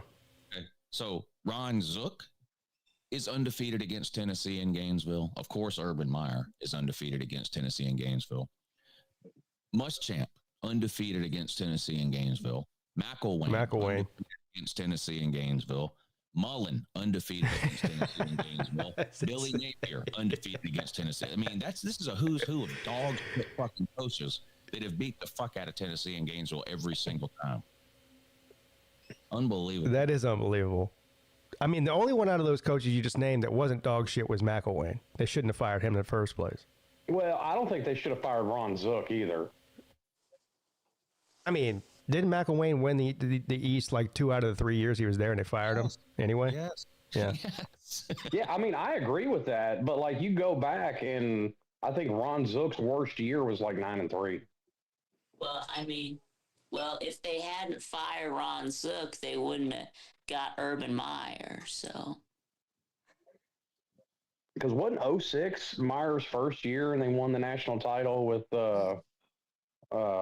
what's his nuts? It wasn't. Everybody points to Tebow, but the other guy, Chris Leak. Yeah, Chris Leak. Yeah. Yeah, he lost his job as a high school PE coach for diddling high schoolers, supposedly. Dang. They got Urban Meyer out there trying to recruit Kiffin to Florida now. You see that? Well, yeah, and Nick Saban's trying to recruit Kiffin to LSU. Yeah. Well, I think LSU's a better job. I don't have even a 1% guess on what Kiffin's going to do. No. I don't think anybody does. I mean, I don't know. I think the fact that he hasn't signed an extension with Ole Miss kind of speaks volumes. But well, I saw something. Somebody was saying his Ole Miss's win over Oklahoma triggered an automatic extension for Kiffin. Okay. He has a contract through 2031, but he's had that. Well, they would have to restructure his contract to give him more money, is what I'm talking about. Yeah, they've offered him a raise and an extension to 13. Yeah, and he hasn't signed that. Yeah, he hasn't signed. Which is crazy. Like, he's getting comparable pay, and depending on the coach, some more pay than coaches that have won national titles, and he's never even made the fucking playoffs. Well, he's about to, but right. Will he? But he hasn't in the playoffs. Oh, yeah. That would be cold. Ooh. That would be cold. That's a total possibility. But that is tell him no.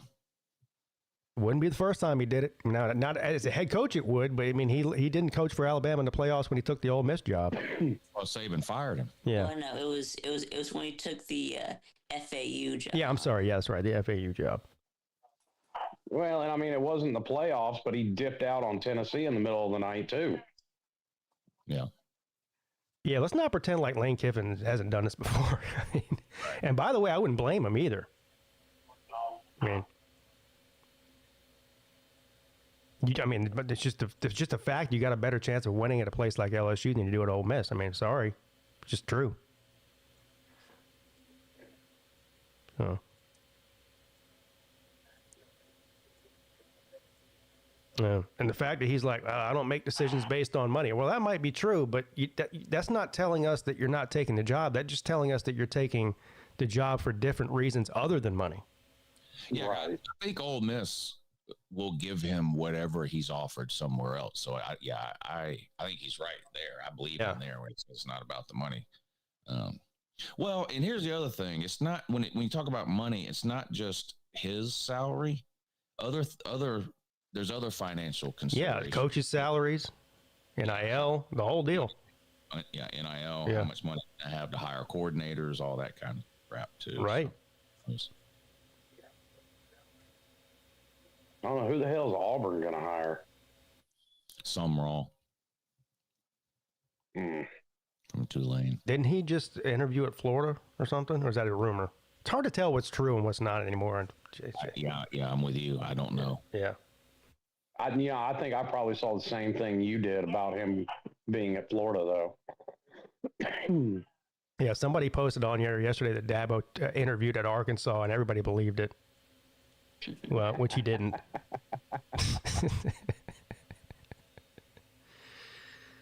Josh started that Dabo to Arkansas rumor.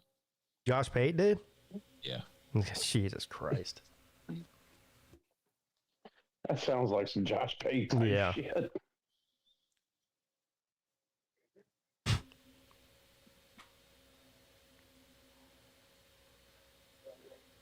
They're probably going to end up hiring Petrino. I mean, maybe not, but I was hoping Louisville would be the only one on the list that's stupid, but apparently maybe not. James Franklin entertained them with an interview, and it from what they're saying is it went bad. Like they had no answers for Franklin about all the questions he had about money and everything and resources and all that, and he's just like, oh, fuck this. They're bad. Yeah, because the biggest possible booster in the state gives their money to Missouri instead of Arkansas. They're just a mess of a program. I think that Woozy from Memphis is taking the Arkansas job. Maybe. That might be a good hire. That would be a bad hire. Right. That might actually be a good hire for him. And I can't wait for Georgia to play Arkansas if that happens. I hate that motherfucker.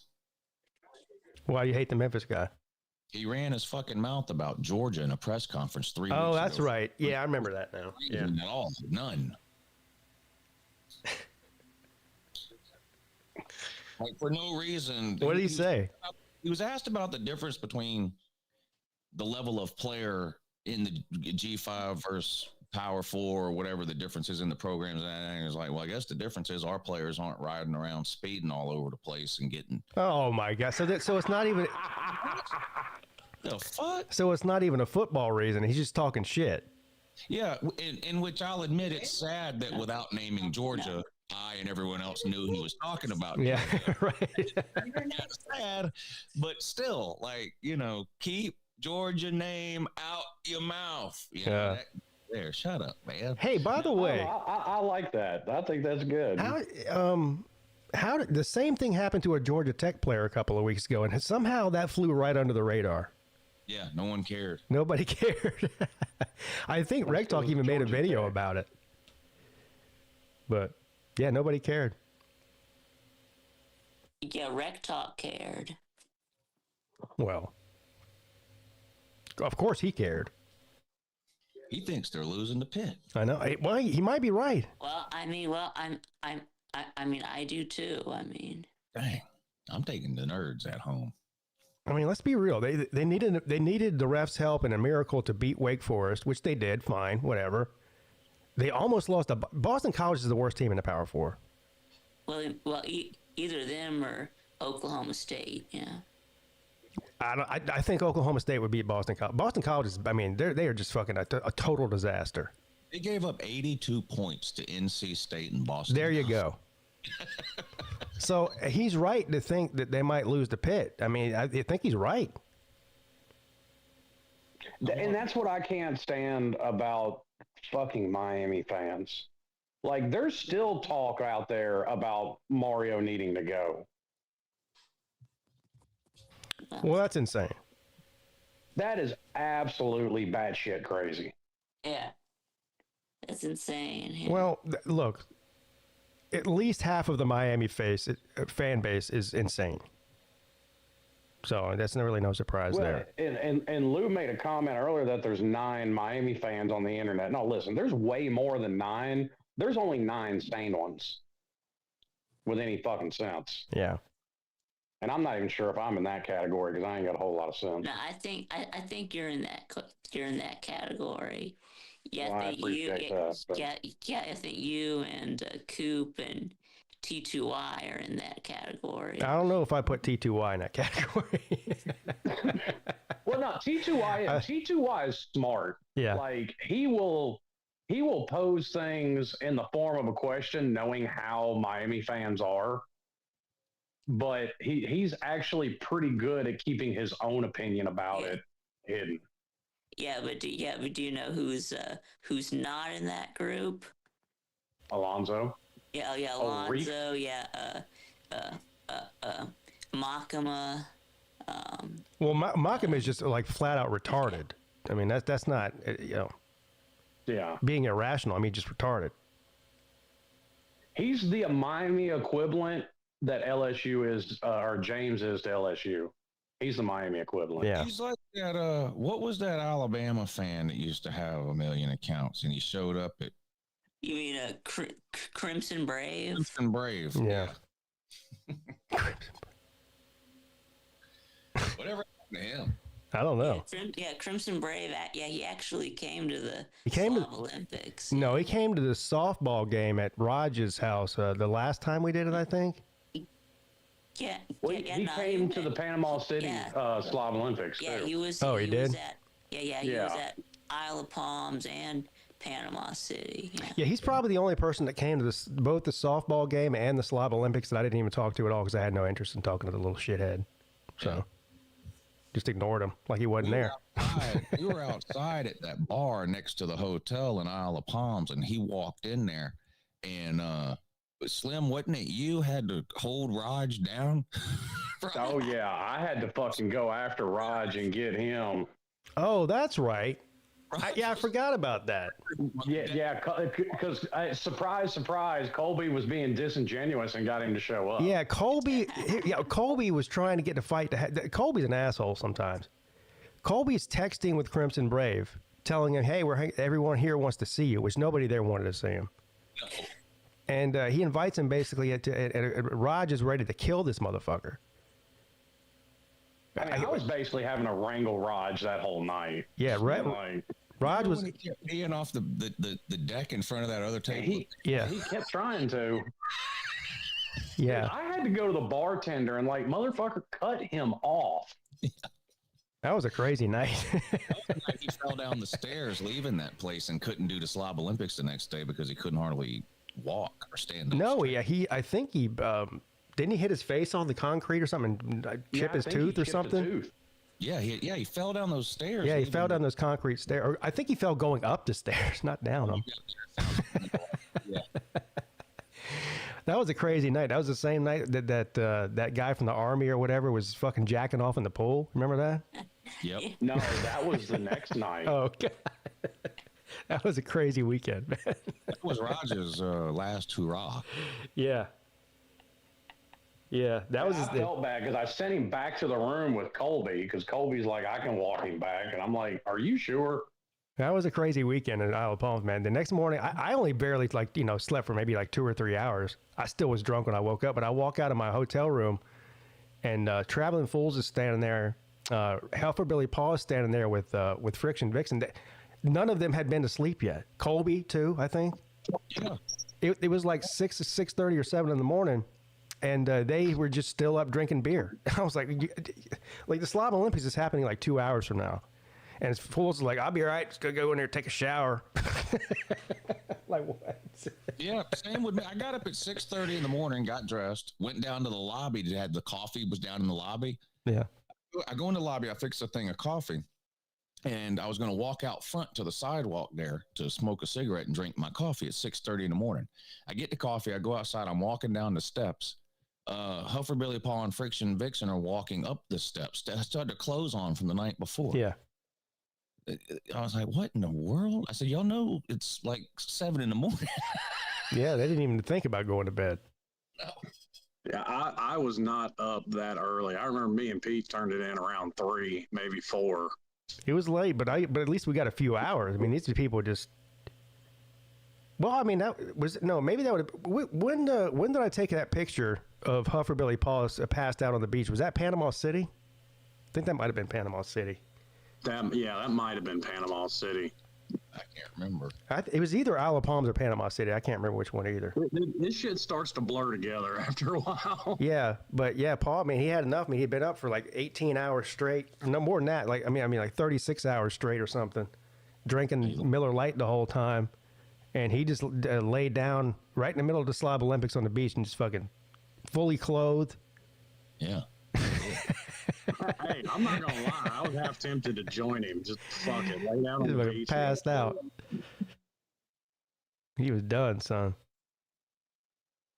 You know, I've learned from my mistakes. I went on the cruise. I went back to the room and took me a nap. No, it was definitely Panama City because he was wearing his Peaky Blinders suit when he passed out on the beach. Right. And that was yeah. So it had to have been Panama City. He had the hat on and the whole deal.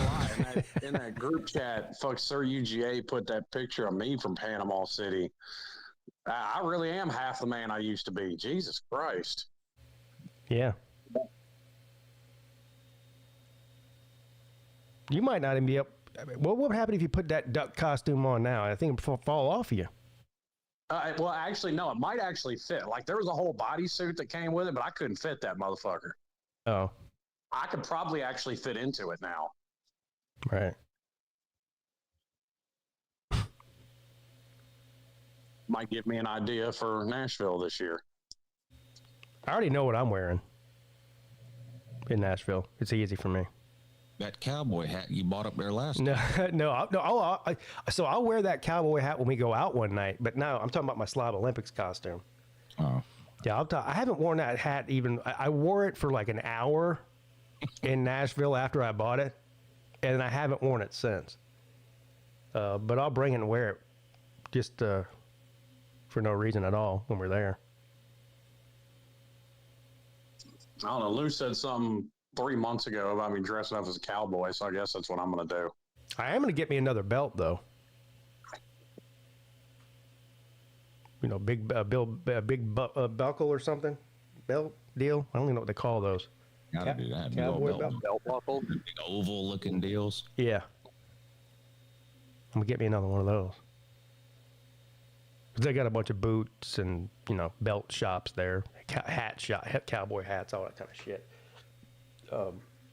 I almost bought myself a pair of cowboy boots to, again, for no reason. I mean, I wouldn't wear them, probably, but a couple times. We should have everybody that has a dog bag up a couple of piles of dog shit to Nashville, and one of the slob limits can be a literal shit king. It's not a bad idea. But we went into one of these boot places, and Mrs. Peete wanted to buy a pair of boots, and I was like, I might get one too, just for the fuck of it. But anyway, the prices of some of these boots are fucking insane. Oh yeah, like fuck Jordans, man. Fuck Jordans. Cowboy boots. She was looking, and she's over there trying on these pair of boots, and she's like, I really like these, and I said, okay, they look good, and I was like, how much are they? $500. I was like, what? God dang. So she ended up not getting them, not because I told her not to, just because she was like, I'm not paying $500 for these fucking boots. 4 or 5 pair of dunks for that. That's what I'm saying. And we were in line. I was buying my belt, and she bought something, and I was standing behind this girl in line, and she had this pink pair of cowboy boots with it looked like diamonds, but it was just like, I don't know if they're real or not. $1,500 for those pair of boots she paid. $1,500. I'm like, man. I think the most expensive boots I've bought, and they actually are alligator skin, was like $300. Women out, you'll see when you go, and the women that on town, they all wear cowboy boots out there. Oh yeah, all of them. They love their damn boots out there. You got to get. That's one thing I'll give Tennessee, man. Summertime, you get sundresses and cowboy boots. Yeah, sundresses, cowboy boots. BA might need to get her pair of boots out there. Oh yeah. Yeah, she'll get her a pair. See, I married the right woman. She has a boy's size 6 pair of boots. I got hers for cheap. Yeah, that's the move. I'll just get them little boys' boots. Yep. Yeah.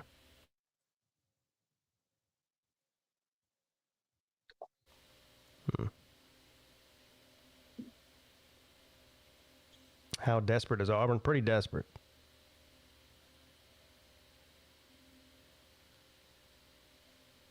Well, look how desperate is Penn State at this point. I mean, all these teams are pretty desperate. Florida's desperate. LSU's desperate. Penn State's desperate. Arkansas's desperate. Every team that fired a coach right now until they hire somebody. Virginia Tech's not desperate anymore. They were about a week ago, though. Well, Penn State's getting Kalen DeBoer. No. Is that what they're saying? Damn. Or Brian Kelly. I heard Brian Kelly, too. Brian Kelly? Oh, Jesus. Yeah. Brian Kelly's going back to Cincinnati. That would be something. If they fired James Franklin to hire Brian Kelly, that would be fucking awesome. Yeah, that would be funny. Yeah. I mean, at least he can quit with the fake Southern accent in Penn State. He could, yeah. Brian Kelly to Clemson? Jesus Christ. And where's Dabo going? Well, he's not going anywhere. But if Brian Kelly got hired at Clemson, I don't even know what. I'd lose my fucking mind. I would lose my fucking mind if that happened. I fire Garrett Riley and hire Brian Kelly as your OC. I can't stand Brian. That'd be almost as bad as hiring Dave Dorn at Clemson. I can't stand him. No, Dave Dorn's going to South Carolina. And not Dave Dorn. How you doing? If Dave Dorn went, that might be the happiest day of my life. If Dave Dorn went to South Carolina, but Jackpot might have a heart attack if that happened. Yeah, I don't know why he's gonna leave NC State though. I mean, they won't fire him. So. Well, yeah, they won't fire him. He can pick on all the Down syndrome patients he wants. Yeah, plenty of those in Columbia. Yeah, I mean, at NC State, he's got job security. I mean. NC State just waited too long to fire. Like all these coaches were firing guys in the beginning of the season and in the middle of the season. NC State wants to fire Dave Dorn finally after 15 years. They're finally ready to do it, but they can't because of all these other job openings. They're stuck with him for at least one more year. What they'll probably do is just wait till like week 3 next year when they're 0-3 or 1-2, and they'll fire him then. Get an early head start on 2027. Or they could pull a Stanford and fire him after spring practice. Yeah. Yeah, it seems to be the thing to do is to fire a coach early in the season. Yeah. Well, and I don't get it. Like, there's nothing stopping you from searching for a coach if you're wanting to fire yours. You can leave him in place and go ahead and start your coaching search. Yeah, that's what. That's what Miami did. They went and made a backroom deal with Mario before they fired him. A backroom deal? Florida State better have that. That better be what Florida State's doing. If they wait till the end of the season and fire Norvell and don't announce who they're hiring the next day, they better have. Because why else wait? They must already know who they're getting. Think so? If they don't, that's bad. Because they should. Because look at all these other openings. They should have fired Norvell a month ago. I'm thinking they only kept him to keep the team together because they know they're firing him and they know who they're getting. So if they fire Norvell the Sunday after the regular season, they better hire somebody the next day. Yeah. I don't think they're firing Norvell. Who wants that job? Giving up then. Then they've given up. I don't. Who wants that job right now? I don't know. Goalish. Some people want that job. I mean, somebody will take people who want $15 million a year. Yeah. I mean, look, all I heard, and this included out of people like Feinbaum, is nobody wanted the Miami job. Well, that's just stupid too to say that. That's retarded. There's always somebody that wants $15 million a year. Yeah. I mean, 4 losing seasons and it's been fun to laugh at or whatever, but this is Florida fucking State we're talking about here. 4 losing seasons in 6 years. That's you have to be sabotaging the program to I mean that's hard to do at a place like that. Well, they did hire Willie Taggart.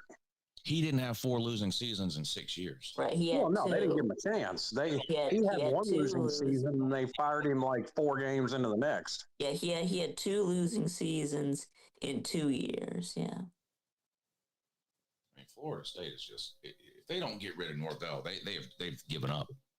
After all that talk about how they're too good for the ACC and blah blah blah, and then to keep that coach for a 7th year after he's had 4 losing seasons, what are they doing? It's almost like they don't know what they're doing. I completely disagree. I think they should keep him forever. Yeah, right. We all agree. Yeah, we would all like that. But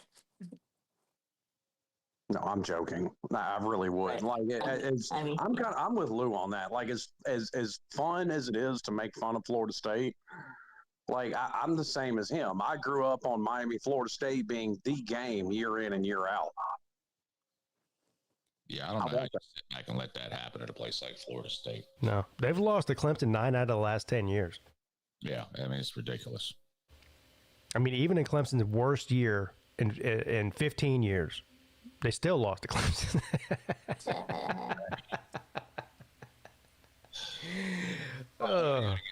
Yeah. I got a lot of important things to do. Of course you do. All right, man. All right, talk to y'all later. All right. I actually got to go too. So, perfect timing there. Yeah, it is. It's time for me to go to the gym. There you go. I have a day off finally. Woo! There you go. And then I get to go have fun at Vanderbilt tomorrow. Vanderbilt. God, I can't even believe I didn't think about looking to see if there's I have to go to Vanderbilt Hospital tomorrow, and I didn't even think to see if there was a game at Vanderbilt. That's going to be a nightmare. You mean like traffic-wise? Oh, yeah. Yeah. Yeah, it will be. Yeah, we've got an appointment at Vanderbilt Hospital at like 11:30. Oh, that's right. But what time do they play? I had no clue. Doesn't really matter. There'll be people there all day. Yeah. Yeah. Yeah. Well, good luck with that. Yeah. All right, man. Well, good luck tomorrow, and we'll talk to you later. Yeah, sir. All right. Vic, what you got going on today? Well, do you have the VicTube show? The VicTube show at 6, right? At 6. Yeah, it's 6 o'clock on the VicTube Productions channel. Yeah. That's right. Yep. All right. Well, any special plans for that? Or are you just going to just gonna wing it. wing it? Like it. Like winging it. All right. We'll go check out Vic at 6. All right, Vic. We'll see you later, buddy. All right. Bye, Pete. What do I got going on? I'll definitely be live tomorrow night for the primetime games at 7 o'clock. And we'll see what happens tonight. If I'm able to stream tonight the terrible ACC game between NC State and Florida State, I will. I'm not sure. I won't know until probably about 6 or 7 whether I'm able to do that or not. So anyway, there you go. Everybody have a great rest of your Friday.